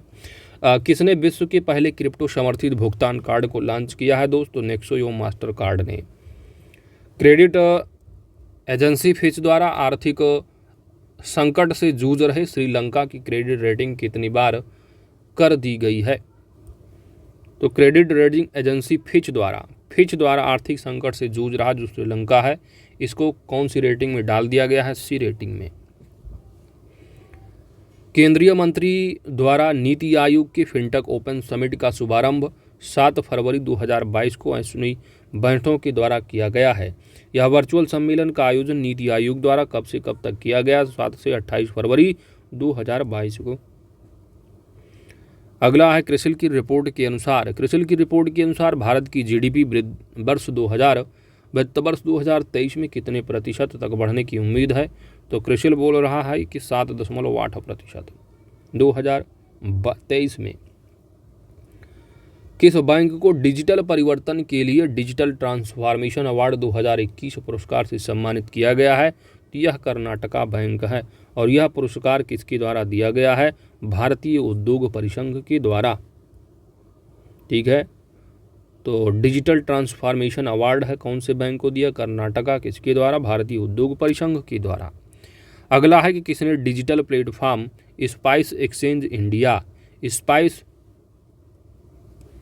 एक्सचेंज इंडिया जो लॉन्च किया गया है वो HDFC बैंक एवं स्पाइस बोर्ड इंडिया के द्वारा। अगला प्रश्न है कि अंतर्राष्ट्रीय वित्तीय सेवा केंद्र प्राधिकरण ने बीमा पेशेवरों की क्षमता के लिए किसके साथ समझौता किया है? तो यह भारतीय बीमा संस्थान के साथ। ग्लोबल प्राइवेट बैंकिंग अवार्ड्स 2021 में भारत के किस निजी बैंक को सर्वश्रेष्ठ निजी बैंक के रूप में चुना गया है? HDFC bank. किसने निवेश संरक्षण और शिक्षा कोष पर सलाहकार समिति का पुनर्गठन किया है? तो भारतीय प्रतिभूतियों यानी सेबी ने किया है। इस समिति का जो पुनर्गठन है किसकी अध्यक्षता में हुआ है? गुरुमूर्ति महालिंगम। किस पेमेंट बैंक को अनुसूचित बैंक का दर्जा प्राप्त हुआ है? कौन सा पेमेंट बैंक हो जो कि शेड्यूल्ड बैंक का दर्जा मिल गया है? तो एयरटेल पेमेंट्स बैंक है 4 जनवरी 2022 को। भारतीय रिजर्व बैंक ने फिनटेक के लिए कौन सा नया विभाग बनाया है? फिनटेक विभाग। भारतीय रिजर्व बैंक ने फिनटेक के लिए कौन सा नया विभाग बना दिया? तो फिनटेक के लिए फिनटेक विभाग। फिनटेक विभाग का प्रमुख किसे नियुक्त किया गया है? अजय कुमार चौधरी को। भारत में क्रिप्टो करेंसी पर नजर रखने के लिए देश का पहला क्रिप्टो करेंसी इंडेक्स IC15 किसने लॉन्च किया है? तो क्रिप्टो वायर के द्वारा क्रिप्टो करेंसी पर नजर रखने के लिए भारत का पहला crypto currency index IC15 launch किया गया है। कब? 5 जनवरी 2022 को। अगला प्रश्न है कि किस पेमेंट बैंक को अंतर्राष्ट्रीय धन प्रेषण व्यवसाय के लिए RBI की मंजूरी मिली है? तो फिनो पेमेंट बैंक को। अच्छा, कौन सा पेमेंट बैंक है जो कि शेड्यूल्ड बैंक बन गया है? तो एयरटेल पेमेंट बैंक रहा है। ठीक है, और वो कौन सा पेमेंट बैंक है जो अंतर्राष्ट्रीय धन प्रेषण व्यवसाय के लिए आरबीआई की मंजूरी मिली है, तो यह फिनो पेमेंट बैंक है। तो आपने प्रमुख नीतिगत दस्तावेज रिपोर्ट देखा। अब देखते हैं कृषि एवं संबद्ध क्षेत्र से आर्थिक घटनाक्रम को। कदन सम्मेलन 2022, तो मिलेट कॉन्क्लेव 2022 का आयोजन कहाँ पर किया गया है? रायचूर, कर्नाटका में। इस सम्मेलन का आयोजन किसके द्वारा किया गया है? तो नाबार्ड और कृषि विज्ञान विश्वविद्यालय रायचूर द्वारा। इसे 2 दिवसीय सम्मेलन की थीम क्या रही है? इस 2 दिवसीय थीम के सम्मेलन का जो थीम है वह है making many millets magnet, making many millets entrepreneur. किस केंद्रीय मंत्रालय द्वारा एक राष्ट्र एक उर्वरक योजना, एक राष्ट्र एक उर्वरक योजना की घोषणा की गई है? तो रसायन और उर्वरक मंत्रालय द्वारा। यह योजना किसके तहत लागू की गई है? प्रधानमंत्री भारतीय जन उर्वरक परियोजना के तहत। इस योजना के तहत सभी उर्वरक ब्रांड किस नाम से जाने जाएंगे? भारत ब्रांड के नाम से जाने जाएंगे। अगला प्रश्न है कि जापान का पहला बैंक जिसे गिफ्ट सिटी यानी गुजरात में अपनी शाखा खोलने की अनुमति मिली है? तो जापान का पहला बैंक है MUFG बैंक। 11वीं राष्ट्रीय बीज कांग्रेस का शुभारंभ कहाँ पर किया गया है? तो राजमाता विजयाराजे सिंधिया कृषि विश्वविद्यालय ग्वालियर में। प्राथमिक उत्पाद क्षेत्रों में किसे सूर्योदय क्षेत्र भी कहा जाता है? मत्स्य पालन को। तिलपिया किसकी प्रजाति है? तिलपिया किसकी प्रजाति है? तिलपिया मत्स्य की प्रजाति है। तिलपिया मछली के उत्पादन के लिए भारत सरकार की प्रौद्योगिकी विकास बोर्ड द्वारा किस देश की उन्नत प्रौद्योगिकी को अपनाया गया है? इजराइल की उन्नत प्रौद्योगिकी को। किस मत्स्य प्रजाति को जलीय चिकन के नाम से भी जाना जाता है? तो इसी को, तिलपिया मत्स्य को। अगला प्रश्न है कि उत्तर प्रदेश सरकार द्वारा गन्ना उत्पादन में वृद्धि तथा गन्ना किसानों की आय दोगुनी करने के उद्देश्य से कौन सी योजना शुरू की गई है? इस योजना का नाम है पंचामृत योजना। तो हाल ही में यदि पूछा जाता है, हाल ही में उत्तर प्रदेश सरकार द्वारा पंचामृत योजना शुरू की गई, इसका संबंध किसके उत्पादन से है? तो आप कहोगे गन्ना उत्पादन में वृद्धि तथा किसानों की आय को दुगना करना इस योजना का उद्देश्य है। 5 विधाओं के समावेश से बनी पंचामृत योजना के अंग कौन से हैं? तो पंचामृत पहला है ट्रेंच प्लांटिंग है, सहफसली खेती है, तीसरा है पेड़ी प्रबंधन, और चौथा है ट्रैश मल्चिंग, और 5वां हो जाएगा ड्रिप सिंचाई। बीज वितरण हेतु ब्लॉकचेन टेक्नोलॉजी का उपयोग करने वाला भारत का पहला राज्य कौन बना है? झारखंड। खाद्यान्न उत्पादन के चतुर्थ अग्रिम अनुमान के अनुसार वर्ष 2021-22 में कुल खाद्यान्न उत्पादन 315.72 मिलियन टन अनुमानित है। तो चतुर्थ अग्रिम अनुमान का इम्पोर्टेंट फैक्ट है, 21-22 में कुल खाद्यान्न उत्पादन जो अनुमानित है कितना है?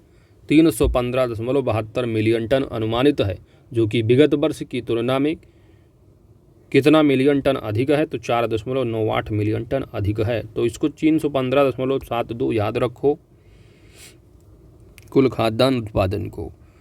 अगला फैक्ट है कि 2021-22 के चतुर्थ अग्रिम अनुमान के अनुसार चावल का कुल उत्पादन 130.29 मिलियन टन अनुमानित है, जो कि विगत 5 वर्षों की औसत उत्पादन 116.44 मिलियन टन की तुलना में कितने मिलियन टन अधिक हुआ?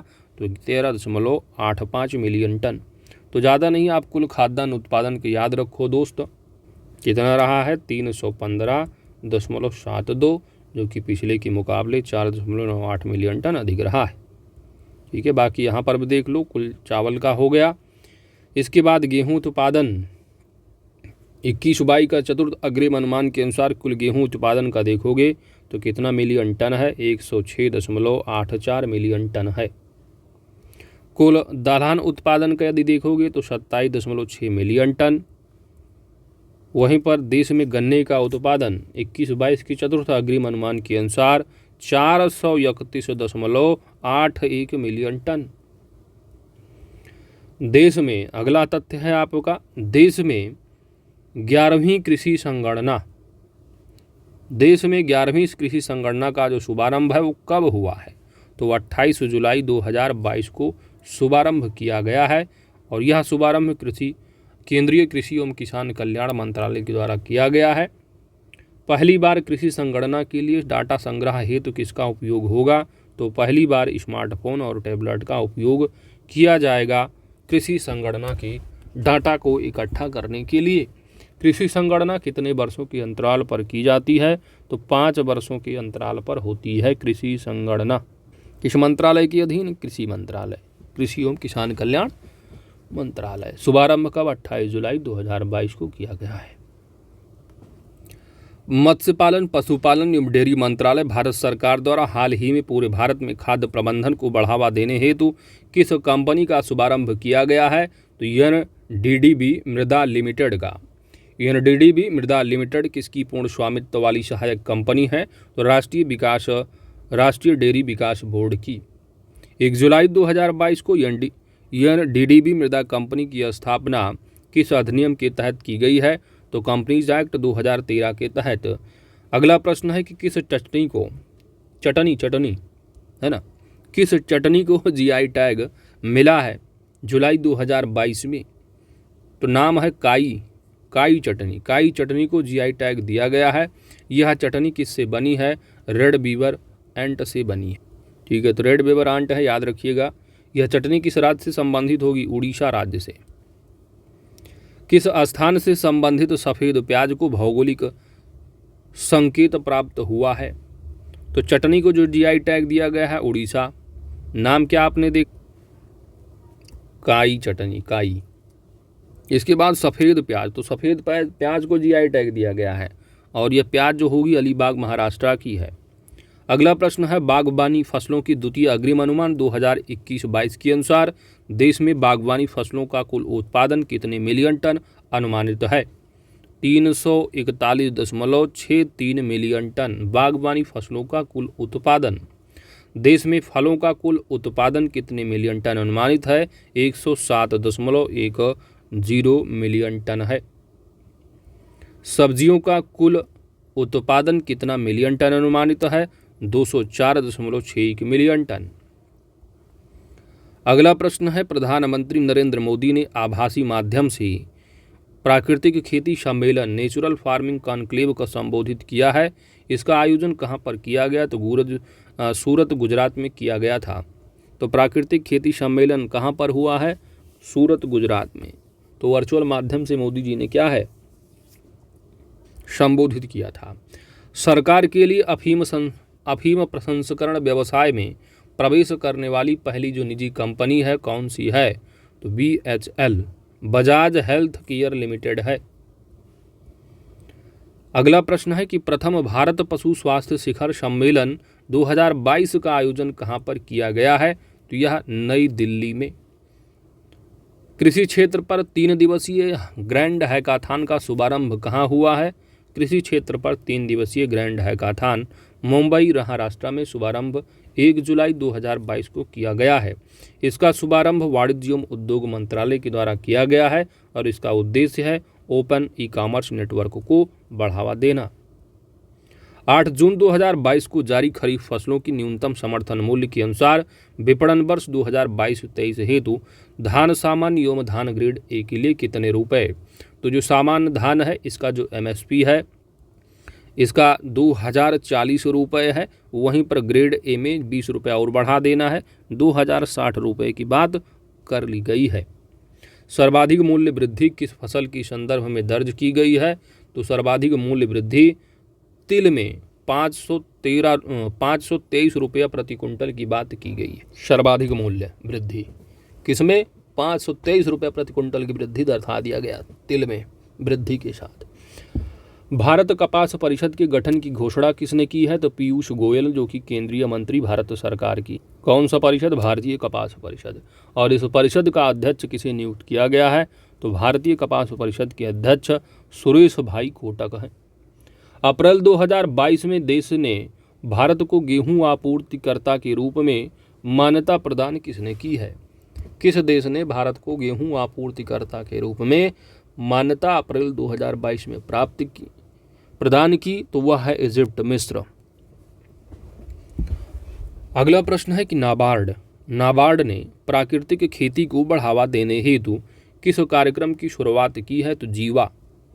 यदि एग्जाम में पूछा जाता है कि हाल ही में जीवा कार्यक्रम चर्चा में रहा है, जीवा कार्यक्रम किससे संबंधित है, तो प्राकृतिक खेती से।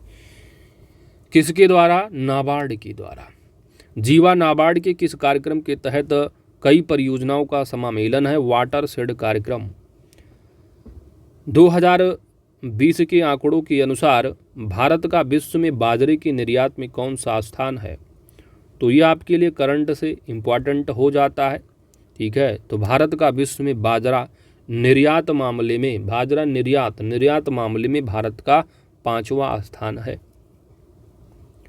2021 के आंकड़ों के अनुसार भारत से बाजरा का शीर्ष आयातक कौन सा रहा है? तो निर्यात करने के मामले में, निर्यात करने के मामले में भारत जो है वो 5वें नंबर पर है, फरवरी 2022 की रिपोर्ट के मतलब न्यूज़ में रहा, ठीक है। तो आंकड़ा 2020 का रहा है। अगर पूछा जाता है निर्यात, तो 5वीं रैंक होगी। इसके बाद भारत से बाजार का शीर्ष आयातक, यानी भारत से सबसे ज़्यादा जो मंगाने वाला बाजरा है, कौन सा मंगाता है देश? तो नेपाल मंगाते हैं, नेपाल वाले, नेपाली। यह आंकड़ा किसने जारी किया है? वाणिज्य एवं उद्योग मंत्रालय, भारत सरकार ने। प्रधानमंत्री किसान संपदा योजना को वर्ष 2021-22 से बढ़ाकर कब तक कर दिया गया है? 25-26 तक बढ़ा दिया गया है। पीएम स्वनिधि को कब तक बढ़ाया गया है? अभी पढ़ के आ रहे हो, 2024 दिसंबर तक। इसके अलावा प्रधानमंत्री किसान संपदा योजना किस मंत्रालय की प्रमुख योजना है? तो खाद्य प्रसंस्करण उद्योग मंत्रालय की है। खीरे एवं ककड़ी का सबसे बड़ा निर्यातक देश कौन सा है? खीरा एवं ककड़ी का निर्यात करने वाला सबसे बड़ा जो देश है ना, वह अपना प्यारा भारत है। खीरा ककड़ी को सबसे ज़्यादा निर्यात करता है। कौन सा देश? पूरी दुनिया में भारत नंबर 1 है। अब आर्थिक परिदृश्य में उद्योग क्षेत्र से संबंधित घटनाक्रम को देखते हैं। नोएडा में स्थित किस इमारत को कानूनों के उल्लंघन के कारण तोड़ा गया है? तो सुपरटेक ट्विन टावर को। काफ़ी चर्चा में रहा, न्यूज़ वाले तो बिल्कुल घेर रखे जब तक टूट नहीं गया। इसका निर्माण किसने कराया था? तो सुपरटेक लिमिटेड ने कराया था। Silk mark expo 2022। अगला प्रश्न है, सिल्क मार्क एक्सपो 2022 का आयोजन कब से कब तक किया गया है? तो 22 से 28 अगस्त 2022 तक। इसका आयोजन कहाँ पर हुआ? नई दिल्ली में। आयोजन किसके द्वारा किया गया? Silk mark organisation of India के द्वारा। अगला प्रश्न है कि आठवां भारत अंतर्राष्ट्रीय MSME स्टार्टअप एक्सपो एवं सम्मेलन का आयोजन कहाँ पर किया गया है? तो प्रगति मैदान, नई दिल्ली में।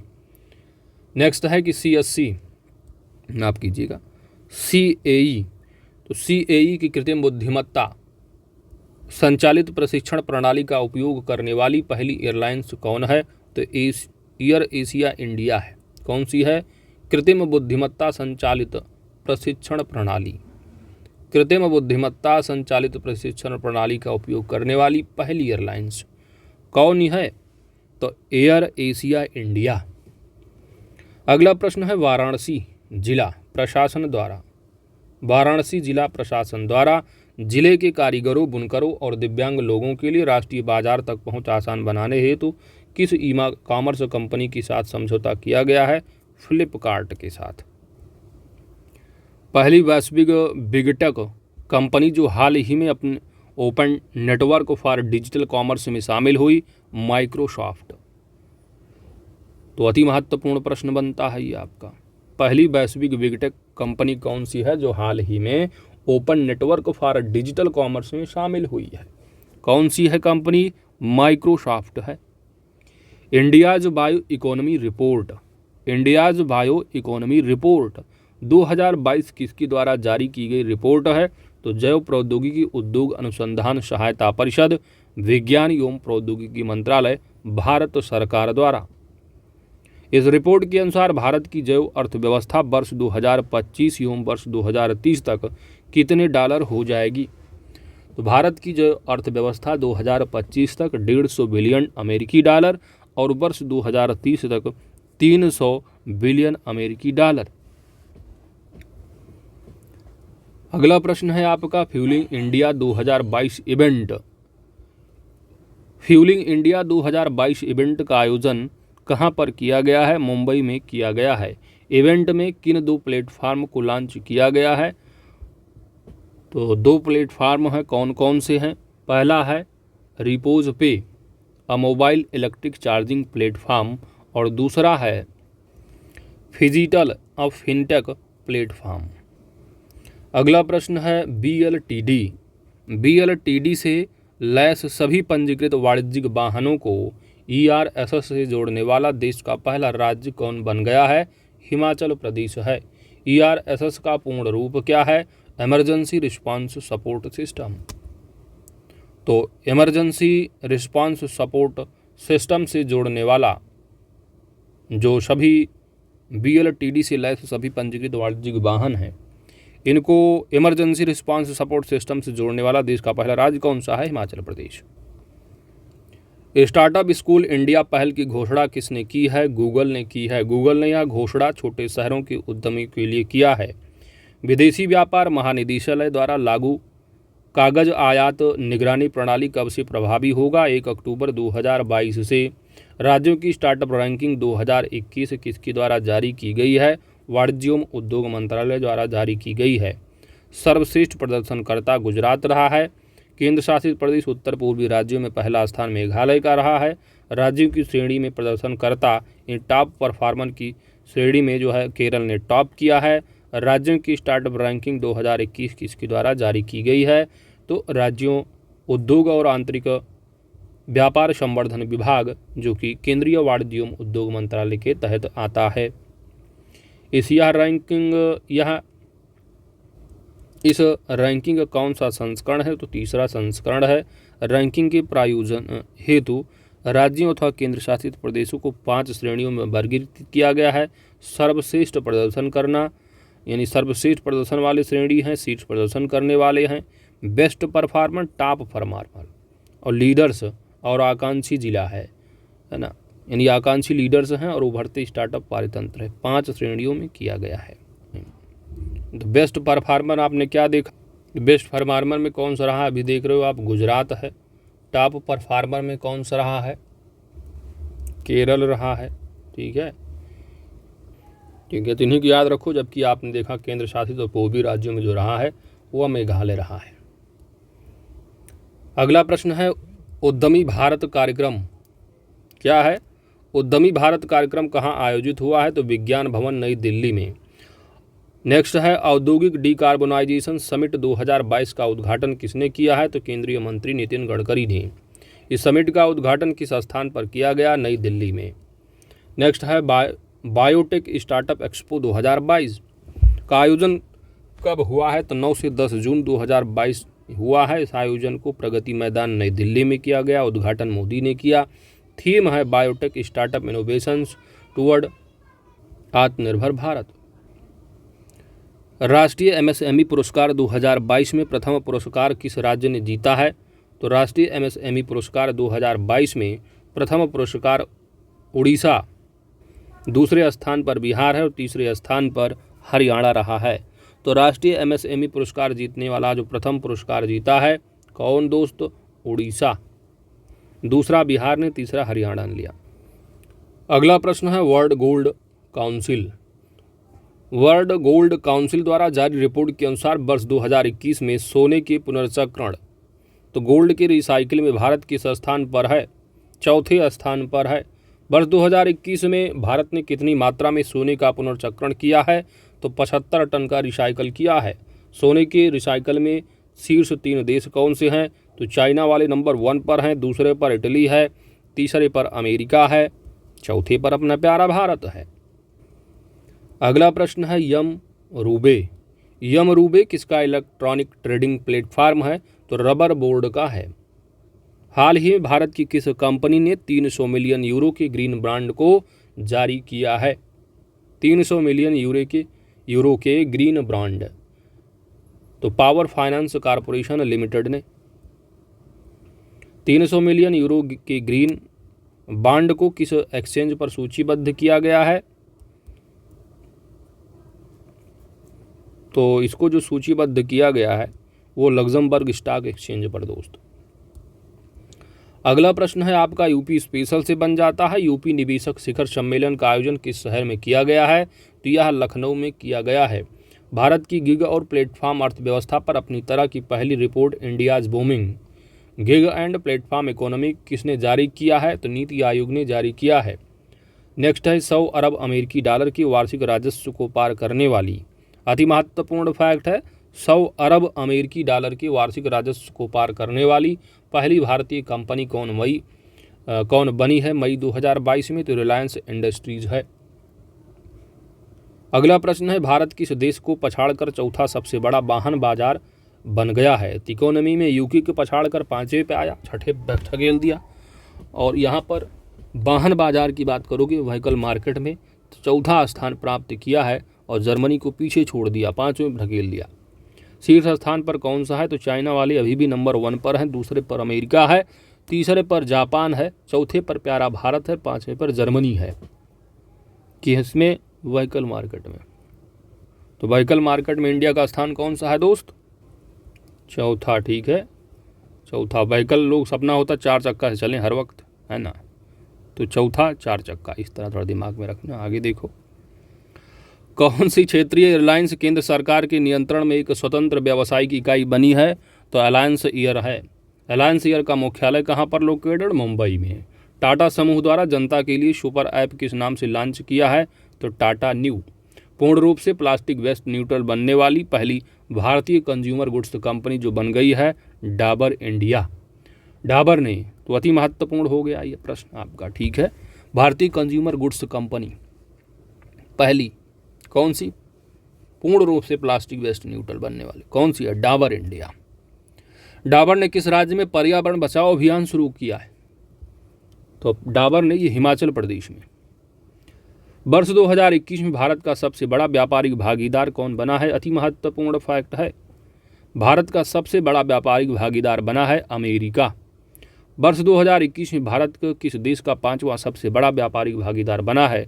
तो ब्राजील का। ऑक्सफैम इंडिया रिपोर्ट 2021 के अनुसार, ऑक्सफैम इंडिया रिपोर्ट 2021 में भारत में कितने नए अरबपति बने हैं? 40 नए अरबपति हैं। भारत ने किस देश के साथ 2030 से पहले $50 बिलियन का द्विपक्षीय व्यापार लक्ष्य निर्धारित किया है? दक्षिण कोरिया। हरित ऊर्जा कॉरिडोर, तो ग्रीन एनर्जी कॉरिडोर चरण 2 की जो योजना है, इसको किसने अपनी मंजूरी दी है? तो भारत सरकार ने। साथ ही साथ इस योजना को, कौन सी योजना? हरित ऊर्जा कॉरिडोर। इस योजना को किस हेतु मंजूरी दी गई है भारत सरकार के द्वारा? तो अंतर्राज्यीय पारेषण प्रणाली, that is intra state transmission system. और इसमें कुल कितने राज्य लाभान्वित होंगे? तो हरित ऊर्जा कॉरिडोर के तहत जो लाभान्वित होने वाले राज्य होंगे, इसमें उत्तर प्रदेश भी शामिल है। तो 7 होंगे, गुजरात, हिमाचल प्रदेश, कर्नाटका, केरल, राजस्थान, तमिलनाडु, उत्तर प्रदेश। तो इन 7 को याद रख लो। ग्रीन ऊर्जा कॉरिडोर के तहत कौन कौन से 7 राज्य हैं? एक गुजरात, दूसरा हिमाचल प्रदेश, तीसरा कर्नाटका, केरल है, राजस्थान है, तमिलनाडु है, उत्तर प्रदेश है। तो उत्तर प्रदेश शामिल है, ठीक है। मान लो एग्जाम में पूछ ले कि निम्नलिखित में से कौन सा ऐसा राज्य है जो ग्रीन ऊर्जा कॉरिडोर के तहत सम्मिलित नहीं है, तो वहाँ पर आपको ऑप्शन में दिख जाए इन 7 की अलामत, उसको आप हटा देना। इस योजना से वर्ष 2030 तक कितनी गीगावाट स्थापित नवीकरणीय ऊर्जा क्षमता का लक्ष्य प्राप्त होगा? 450 गीगावाट। आगे बढ़ते हैं, अगला फैक्ट है, वर्ष 2021 हेतु ऑन टाइम प्रदर्शन के संदर्भ में शीर्ष बड़े हवाई अड्डों की वैश्विक सूची में शामिल होने वाला भारत का एकमात्र हवाई अड्डा कौन सा? चेन्नई हवाई अड्डा। चेन्नई हवाई अड्डा इस सूची में किस स्थान पर है? तो 8वें स्थान पर है, ठीक है। तो विश्व में आप देख रहे हैं 8वें स्थान पर है, किसमें? ऑन टाइम परफॉर्मेंस में। कौन सा हवाई अड्डा है भारत का? चेन्नई हवाई अड्डा। तो भारत में टॉप हो गया, दुनिया में 8वां पोजीशन हासिल करने वाला चेन्नई हवाई अड्डा। और ये जो सूचकांक, ये जो सूची जारी की गई है कि चेन्नई हवाई अड्डे ने टॉप किया है विश्व में, भारत में टॉप है विश्व में 8वें नंबर पर ऑन टाइम में। यह सूची जो जारी है वह सीरियम द्वारा जारी की गई है। अगला प्रश्न है, $3 ट्रिलियन मार्केट वैल्यू वाली विश्व की पहली कंपनी कौन सी बनी है? महत्वपूर्ण प्रश्न है और ये एप्पल है, अति महत्वपूर्ण प्रश्न। $3 ट्रिलियन मार्केट वैल्यू वाली विश्व की पहली कंपनी कौन दोस्त? ये एप्पल। अमेरिका ने किन देशों को आगोआ व्यापार वरीयता कार्यक्रम ट्रेड प्रेफरेंस प्रोग्राम से बाहर कर दिया है? व्यापार वरीयता कार्यक्रम है प्रेफरेंस, तो ट्रेड प्रेफरेंस प्रोग्राम से बाहर जो किया है अमेरिका ने किन देशों को? 1 जनवरी 2022 को इथियोपिया, माली और गिनी को। अगला प्रश्न है, किस मंत्रालय ने कोयला दर्पण पोर्टल, कौन सा कोयला दर्पण पोर्टल लॉन्च किया है? तो कोयला दर्पण, कोयला से कोयला मंत्रालय। कोयला दर्पण पोर्टल का उद्देश्य क्या है? तो कोयला क्षेत्र से संबंधित प्रमुख प्रदर्शन संकेतकों को आम लोगों के साथ साझा करना है। तो आर्थिक घटनाक्रम का उद्योग क्षेत्र से कंप्लीट होता है। अगला जो फैक्ट संबंधित है आर्थिक घटनाक्रम का वो है अंतर्राष्ट्रीय आर्थिक घटनाक्रम।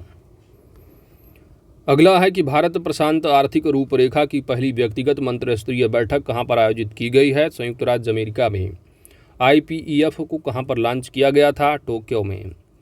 विश्व आर्थिक मंच के कल के लिए साफ आसमान पहल में शामिल होने वाली भारतीय कंपनी कौन सी है? इंडिगो है। तो विश्व आर्थिक मंच का है कि कल के लिए साफ आसमान पहल में Indigo. Global employment trends for youth 2022 report किसके द्वारा जारी की गई है? तो यह ILO के द्वारा जारी की गई है। इस रिपोर्ट के अनुसार वैश्विक युवा श्रम बाजार में भारतीय महिलाओं की जो भागीदारी है वो 5% की है। भारत और किस देश के मध्य उच्चाधिकार प्राप्त संयुक्त व्यापार समिति की पहली बैठक आयोजित की गई है? तो मॉरिशस। किसके? भारत और मॉरिशस के मध्य उच्चाधिकार प्राप्त संयुक्त व्यापार समिति की पहली बैठक। उच्चाधिकार प्राप्त संयुक्त व्यापार समिति की पहली बैठक कहाँ पर आयोजित हुई? नई दिल्ली में हुई है। यह बैठक किस समझौते के तहत हुई है? तो भारत मॉरिशस व्यापक आर्थिक सहयोग और साझेदारी समझौता। अगला प्रश्न है, world economic outlook report. World economic outlook report किसने जारी किया है? तो अंतर्राष्ट्रीय मुद्रा कोष के द्वारा वर्ल्ड इकोनॉमिक आउटलुक रिपोर्ट जारी की जाती है। जुलाई 2020 में IMF द्वारा जारी वर्ल्ड इकोनॉमिक आउटलुक रिपोर्ट के अनुसार वर्ष 2022 एवं वर्ष 2023 के लिए भारतीय आर्थिक वृद्धि का अनुमान। तो 2022 के लिए वर्ल्ड इकोनॉमिक आउटलुक रिपोर्ट जो कि IMF के द्वारा जारी किया गया है, इसमें भारतीय आर्थिक वृद्धि का जो अनुमान है 2022 में 7.4 है, 2023 में 6.1% का अनुमान है। वहीं पर सितंबर 2022 में एशियाई विकास बैंक द्वारा जारी आंकड़ों के अनुसार, तो एशियन डेवलपमेंट बैंक जो है इसके द्वारा जारी आंकड़ों के अनुसार 22 में इसका भारत की जो वृद्धि दर बताई जा रही 7%, 23 में 7.2% की है ADB के अनुसार, ADB। जबकि वहीं पर IMF बता रहा है आउटलुक रिपोर्ट के अनुसार कितना, 22 के लिए 7.4 है, 23 के लिए 6.1। अगला प्रश्न है, mapping and exchange of good practices नामक पहल का संबंध किससे है? तो भारत और विश्व खाद्य कार्यक्रम द्वारा एशिया तथा अफ्रीका में मोटे अनाजों की खपत और उत्पादन को बढ़ाने से। Mapping and exchange of good practices किन संस्थाओं की संयुक्त पहल है? तो नीति आयोग प्लस विश्व खाद्य कार्यक्रम।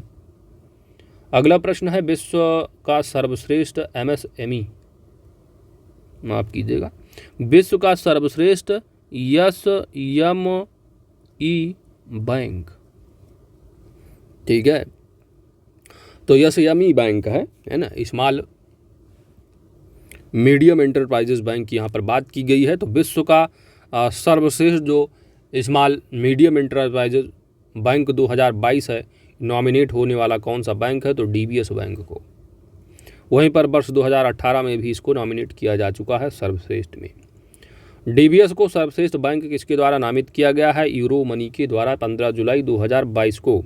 अगला प्रश्न है, विश्व में खाद्य सुरक्षा और पोषण की स्थिति 2022 रिपोर्ट के अनुसार 2021 में वैश्विक स्तर पर भूख से प्रभावित लोगों की संख्या कितनी हो गई है? तो 702 से बढ़कर 828 मिलियन के मध्य हुई है। भारत में कुपोषित लोगों की जो संख्या है 247.8 मिलियन, जो कि वर्ष 2004-06 में रही है, इससे घटकर 2019 से 21 के मध्य 224.3 मिलियन टन। अगला प्रश्न है कि जुलाई 2022 में अंतर्राष्ट्रीय मुद्रा कोष द्वारा जारी वर्ल्ड इकोनॉमिक आउटलुक रिपोर्ट 2022 के अनुसार वर्ष 2022 में आर्थिक वृद्धि दर, तो ये रिपोर्ट रिपीट ही हो रहा, अभी पढ़ के आ रहा हूँ, 6.1 जो है वो 23 में रहा है। वर्ल्ड इकोनॉमिक आउटलुक रिपोर्ट जो है जुलाई के अनुसार भारत की विकास दर 2021 में कितनी थी? 8.7%। 22 में अनुमानित 7.4 है, घटती जा रही है। 6.1 जो है वो 23 में है।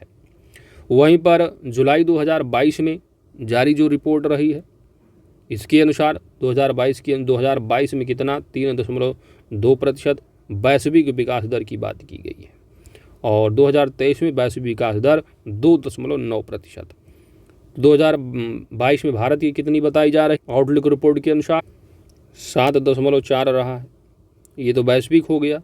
3.2 का भारत की 7.4, और 2023 में विश्व की कितनी बताई जा रही है? 2.9। तो भारत की कितनी रही है? 6.1%। यही तो पढ़ के आ रहे हो। एडीबी का भी बताया गया था, एडीबी की रिपोर्ट एशियन डेवलपमेंट के अनुसार भारत की जो वृद्धि दर रही 2022 में जो अनुमानित है वह 7% की अनुमानित रही, वहीं पर 23 में 7.2% अनुमानित है। यही पढ़ के आ रहे हो। आगे बढ़ते हैं।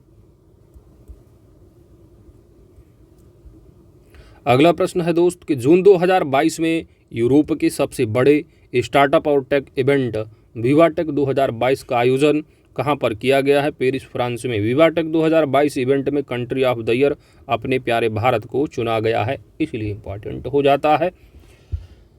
12 से 17 जून 2022 के मध्य 12वां विश्व व्यापार संगठन मंत्रिस्तरीय सम्मेलन कहां पर आयोजित हुआ है? जिनेवा, स्विट्जरलैंड में आयोजित किया गया है। ठीक है, तो WTO का हेडक्वार्टर भी आप पढ़ते हो कहाँ? जिनेवा, स्विट्जरलैंड में है। तो वहीं पर मंत्रिस्तरीय बैठक भी आयोजित की गई। सम्मेलन का जो सहयोजन करता रहा है देश, वह कजाकिस्तान रहा है। जून 2022 में 2030 की ओर से भारत वियतनाम रक्षा साझेदारी पर संयुक्त विजन स्टेटमेंट पर हस्ताक्षर जो किया गया है, दोनों देशों के रक्षा मंत्रियों के द्वारा हस्ताक्षर किया गया है। अगला प्रश्न है बिटकॉइन को कानूनी मान्यता देने वाला विश्व का दूसरा देश कौन सा बना है? तो मध्य अफ्रीकी गणराज्य रहा है, जबकि पहला जो देने वाला मान्यता रहा अल सल्वाडोर रहा। तो दूसरा हो गया मध्य अफ्रीकी गणराज्य। पहला कौन सा? El Salvador. बिटकॉइन को वैध करेंसी। अगला है जून 2022 में जारी विश्व बैंक समूह की अर्धवार्षिक रिपोर्ट वैश्विक आर्थिक संभावनाएं जून 2022 यानी ग्लोबल इकोनॉमिक प्रॉस्पेक्ट्स जून 2022 के अनुसार वित्तीय वर्ष 2021 में भारतीय अर्थव्यवस्था की वृद्धि दर 8.7% अनुमानित है, जबकि अगले 3 वर्षों 22 में जो होगी 7.5%, 23 में 7.1% और 24 में 6.5% है। किसके अनुसार? विश्व बैंक समूह की अर्धवार्षिक रिपोर्ट है वैश्विक आर्थिक संभावनाएं, ग्लोबल इकोनॉमिक प्रॉस्पेक्ट्स। उपयुक्त रिपोर्ट के अनुसार 2019 और 20 में 2019 में 3.7 रहा है और 20 की -6.6% अनुमानित रही। उपयुक्त रिपोर्ट के अनुसार वर्ष 2000, तो आपको याद रखना है जो अपकमिंग है 22-23 का, ठीक है, बाकी पढ़ लो। उपयुक्त रिपोर्ट के अनुसार 2021 में वैश्विक विकास दर 5.7% अनुमानित है। 22 में जो है कितना है? तो 22 का 2.9, 23 में 3 और 24 में 3। कौन सी रिपोर्ट? वैश्विक विकास दर की बात की। अगला प्रश्न है किस अरब देश के साथ इजराइल ने मुक्त व्यापार समझौता FTA मुक्त व्यापार समझौता, तो किस अरब देश ने इजराइल के साथ फ्री ट्रेड एग्रीमेंट पर हस्ताक्षर किया है? कौन सा अरब देश है? इजराइल ने, तो संयुक्त अरब अमीरात के साथ। हाल ही में प्रभावी ऊर्जा संक्रमण रिपोर्ट 2022 किसने जारी की है? तो प्रभावी ऊर्जा संक्रमण रिपोर्ट 2022 विश्व आर्थिक मंच के द्वारा जारी की गई रिपोर्ट है। अगला है मॉर्गन स्टैनली ने हाल ही में वर्ष 2023 हेतु भारत की जीडीपी वृद्धि विकास का जो अनुमान है वो 7.9% घटाकर कितना कर दिया, 7.6%। अगला है, किस देश ने संघीय कारपोरेट कर शुरू करने की घोषणा की है। अति महत्वपूर्ण प्रश्न है। कौन सा ऐसा देश है विश्व का जिसने संघीय कारपोरेट कर शुरू करने की घोषणा की है, तो संयुक्त अरब अमीरात है। अगला प्रश्न है, वैश्विक निवेश रुझान मॉनिटर, वैश्विक निवेश रुझान monitor, global investment trends monitor कौन जारी करता है, तो व्यापार और विकास पर संयुक्त राष्ट्र सम्मेलन अंकटाड के द्वारा। इस रिपोर्ट के अनुसार वर्ष 2021 में भारत में एफडीआई प्रवाह में कितने प्रतिशत की कमी आई है, 26% की कमी आई है। UNCTAD United nation conference on trade and development का मुख्यालय कहाँ पर स्थित है, तो जिनेवा स्विट्जरलैंड में लोकेटेड है। अगला प्रश्न है, Nifty India defence index, Nifty India defence index को किसने लॉन्च किया है, तो एनएससी इंडिसेस ने लॉन्च किया है। तो एनएससी और बीएससी आप जानते हो होते हैं, तो बीएससी में कितनी कंपनियां विशेषकर पूछा जाता है, 30 लिस्टेड होती हैं, और निफ्टी की अगर बात करोगे तो 50 होते हैं। जीके के लिए अक्सर पूछे जाते हैं प्रश्न, आगे देखो। अगला प्रश्न है कि प्रथम वैश्विक साइबर सुरक्षा आउटलुक रिपोर्ट 2022 किसने जारी किया है, तो पहली है रिपोर्ट वैश्विक साइबर सुरक्षा आउटलुक, तो यह WEF वर्ल्ड इकोनॉमिक फोरम के द्वारा जारी की गई रिपोर्ट है। इस विश्व आर्थिक मंच की वार्षिक बैठक कहाँ पर आयोजित हुई है, तो दावोस क्लोस्टर स्विट्जरलैंड में 22 से 26 मई 2022 के मध्य। इसकी थीम क्या रही, तो history at a turning point, government policies and business studies. अगला प्रश्न है दोस्त, किस देश ने विश्व आर्थिक फोरम दावोस एजेंडा 2022 में P3 मूवमेंट का प्रस्ताव रखा है, अपने प्यारे भारत ने। इसमें P3 क्या है, तो एक महिला, P का मतलब है प्रो, दूसरा है प्लेनेट, तीसरा है पीपुल। अगला प्रश्न है, world employment and social outlook trends 2022 नामक रिपोर्ट किसने जारी की है, तो ILO ने, अंतर्राष्ट्रीय श्रम संगठन ने। इस रिपोर्ट के अनुसार 2022 तक वैश्विक स्तर पर बेरोजगारों की संख्या जो अनुमानित है 207 मिलियन अनुमानित है। 2019 में 186 रहा है और 2022 तक 207 होने की बात की गई है। वर्ष 2022 में वैश्विक बेरोजगारी की दर कितना अनुमानित है, तो 2021 में 6.2% रहा है, तो ये 5.9% अनुमानित की बात की गई है 2022 में। वर्ष 2022 में श्रम शक्ति भागीदारी दर कितनी, 59.3% की। भारत को किस श्रेणी में रखा गया है, तो निम्न मध्यम आय वाले देश की श्रेणी में रखा गया है। किसमें, निम्न मध्यम आय वाले देश की श्रेणी में। अगला प्रश्न है कि world economic situation and prospects 2022 report किसने जारी की है, तो संयुक्त राष्ट्र का जो विभाग है आर्थिक एवं सामाजिक मामला। इसके अनुसार विश्व विकास दर जो है 2021 में 5.5% आंकलित की गई है, 22 में 4% है और 23 में 3.5%। वैश्विक विकास दर 2021 में भारत की विकास दर 9%, 22 में 6.7%, 23 में 6.1%। अगला है, एशियन इंफ्रास्ट्रक्चर इन्वेस्टमेंट बैंक का उपाध्यक्ष किसे नियुक्त किया गया है, तो उर्जित पटेल जो कि RBI के पूर्व गवर्नर रहे। किस संस्था द्वारा जारी रिपोर्ट में भारत की वर्ष 2030 तक एशिया की दूसरी सबसे बड़ी अर्थव्यवस्था बनने का अनुमान व्यक्त किया गया है, तो IHS मार्केट की द्वारा। भारत यह उपलब्धि किस देश को पीछे छोड़कर हासिल करेगा, जापान को पीछे छोड़ देगा। अगला प्रश्न है, ग्लोबल रिस्क रिपोर्ट किसके द्वारा जारी की जाती है, तो global risk report world economic forum के द्वारा जारी की जाती है। अगला प्रश्न है, अंतर्राष्ट्रीय ऊर्जा एजेंसी की एक रिपोर्ट के अनुसार भारत वर्ष 2026 तक, अंतर्राष्ट्रीय ऊर्जा एजेंसी की रिपोर्ट कह रही है कि भारत वर्ष 2026 तक विश्व का तीसरा सबसे बड़ा एथेनॉल उपभोक्ता के रूप में किस देश को पीछे छोड़ देगा, चाइना को पीछे छोड़ देगा। वर्तमान में विश्व के 2 सबसे बड़े एथेनॉल उपभोक्ता देश हैं, पहला है अमेरिका और दूसरा है ब्राज़ील। विश्व का 2 सबसे बड़ा एथेनॉल उपभोक्ता देश, और तीसरे पर चाइना है, और 2026 तक चाइना पछड़ जाएगा ये भादर से, ठीक है। तो भारत आ जाएगा तीसरे नंबर पर। किसने कहा है, अंतर्राष्ट्रीय ऊर्जा एजेंसी की रिपोर्ट है। तो दोस्तों इसी के साथ आपने देखा पूरा आपने कवर किया 47 पेज, एक पेज और बच रहा है आर्थिक घटनाक्रम का। आइए इसी को लगे हाथे कंप्लीट करके पूरा का पूरा आर्थिक घटनाक्रम को कंप्लीट कर लेते हैं। तो आर्थिक घटनाक्रम का टॉपिक क्या है? प्रमुख रिपोर्ट है, वैश्विक सूचकांक है। आइए पहला प्रश्न बन रहा है कि ब्लूमबर्ग बिलियनियर्स सूचकांक 2022 के अनुसार विश्व के तीसरे सबसे अमीर व्यक्ति कौन बने हैं? तो यह गौतम अडानी हैं। ब्लूमबर्ग बिलियनियर्स सूचकांक 2022 के अनुसार दुनिया के सबसे अमीर व्यक्ति कौन है? एलन मस्क हैं। गौतम अडानी तीसरे नंबर पर हैं, जो कि एशिया के सबसे अमीर तो हो ही जाएंगे। तो इस समय मुकेश का कोई नाम ही नहीं हो रहा अंबानी का। चलो आगे देखो। अगस्त 2022 में जारी फॉर्च्यून ग्लोबल 500 2022 की सूची में शीर्ष स्थान पर यूएसए की रिटेल कंपनी वॉलमार्ट है। फॉर्च्यून ग्लोबल 500 2022 की सूची में शीर्ष स्थान कौन है? तो यूएस की रिटेल कंपनी वॉलमार्ट है। अगस्त 2022 में जारी फॉर्च्यून 2022 की सूची में भारत की 9 कंपनियां शामिल हैं, जिसमें शीर्ष पर कौन सी कंपनी है? तो एलआईसी ने जो है वो शीर्ष स्थान है। ओवरऑल देखोगे तो 98 नंबर पर है और टॉप पर कौन सा? यूएसए की रिटेल कंपनी वॉलमार्ट। आगे बढ़ते हैं।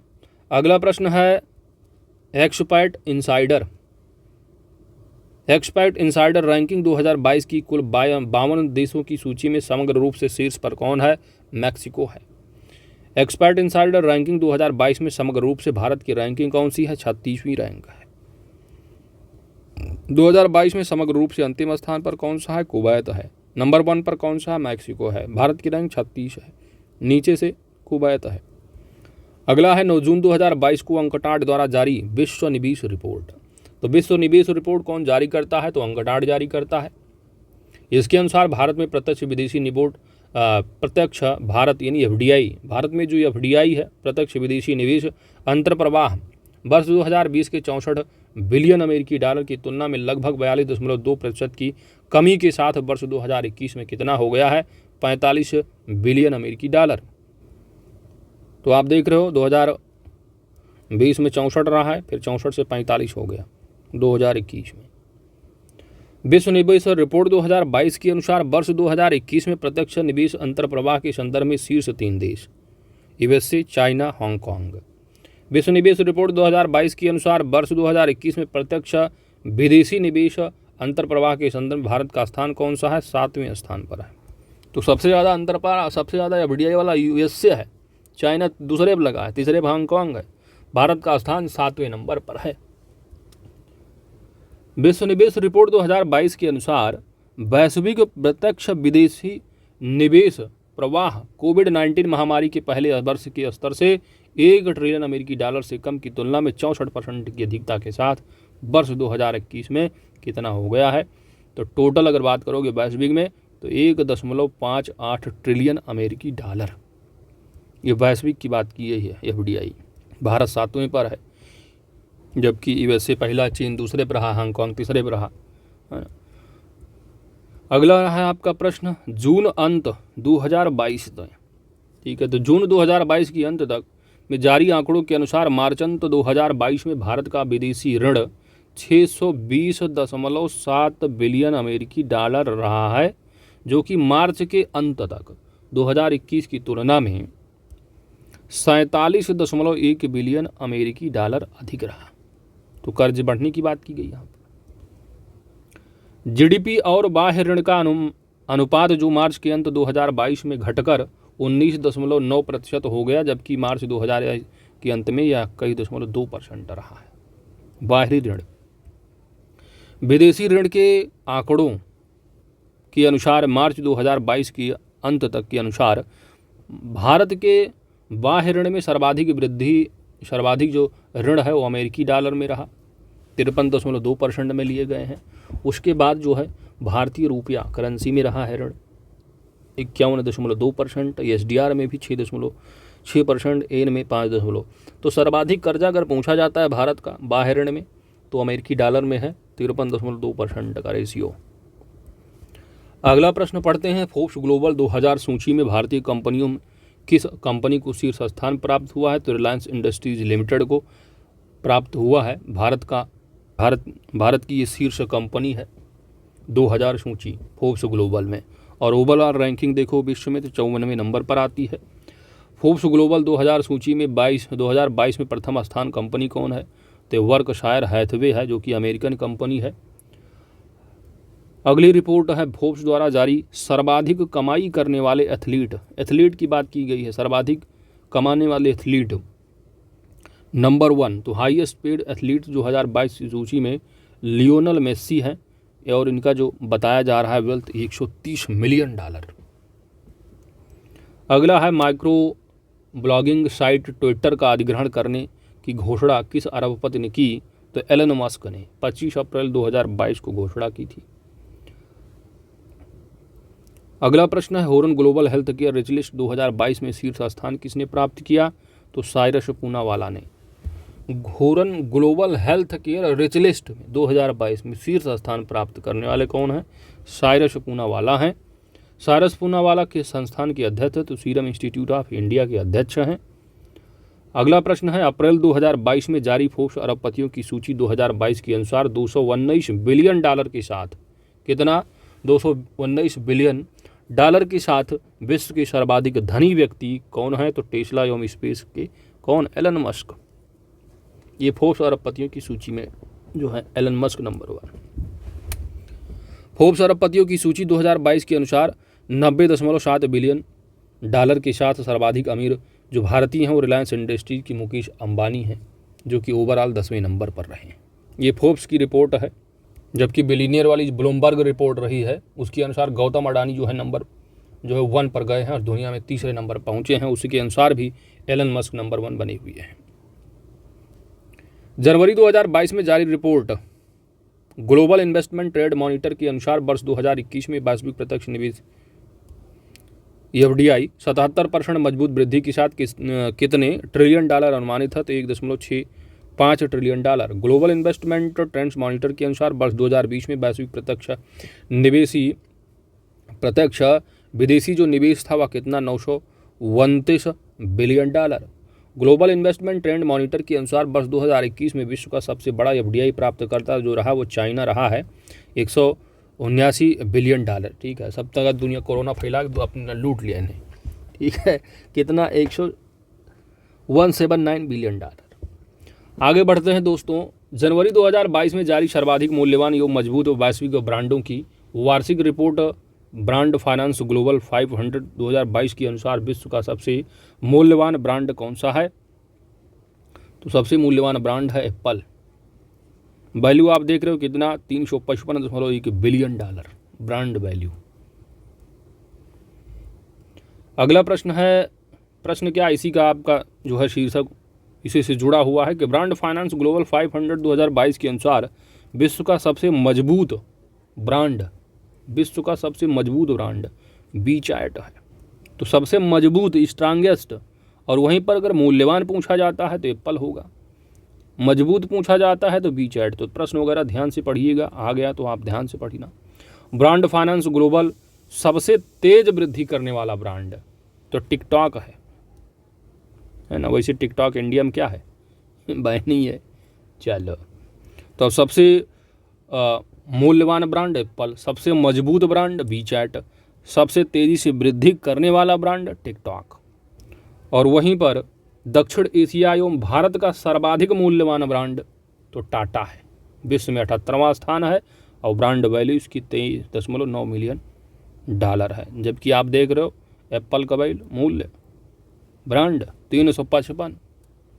तो दोस्तों इसी के साथ पूरा का पूरा इकोनॉमिक्स परिदृश्य, आर्थिक परिदृश्य आपका कंप्लीट हो जाता है। वीडियो को लाइक शेयर कमेंट कर दीजिएगा। दोस्त चैनल पर नए हैं तो सब्सक्राइब भी कर लीजिएगा, क्योंकि आपकी सब्सक्रिप्शन ही हमारी ताकत है। और जल्द से जल्द इसको कंप्लीट करने की कोशिश किया जाएगा। पेट का एग्ज़ाम आपको 15 और 16 अक्टूबर को लगा हुआ है। Thanks for watching.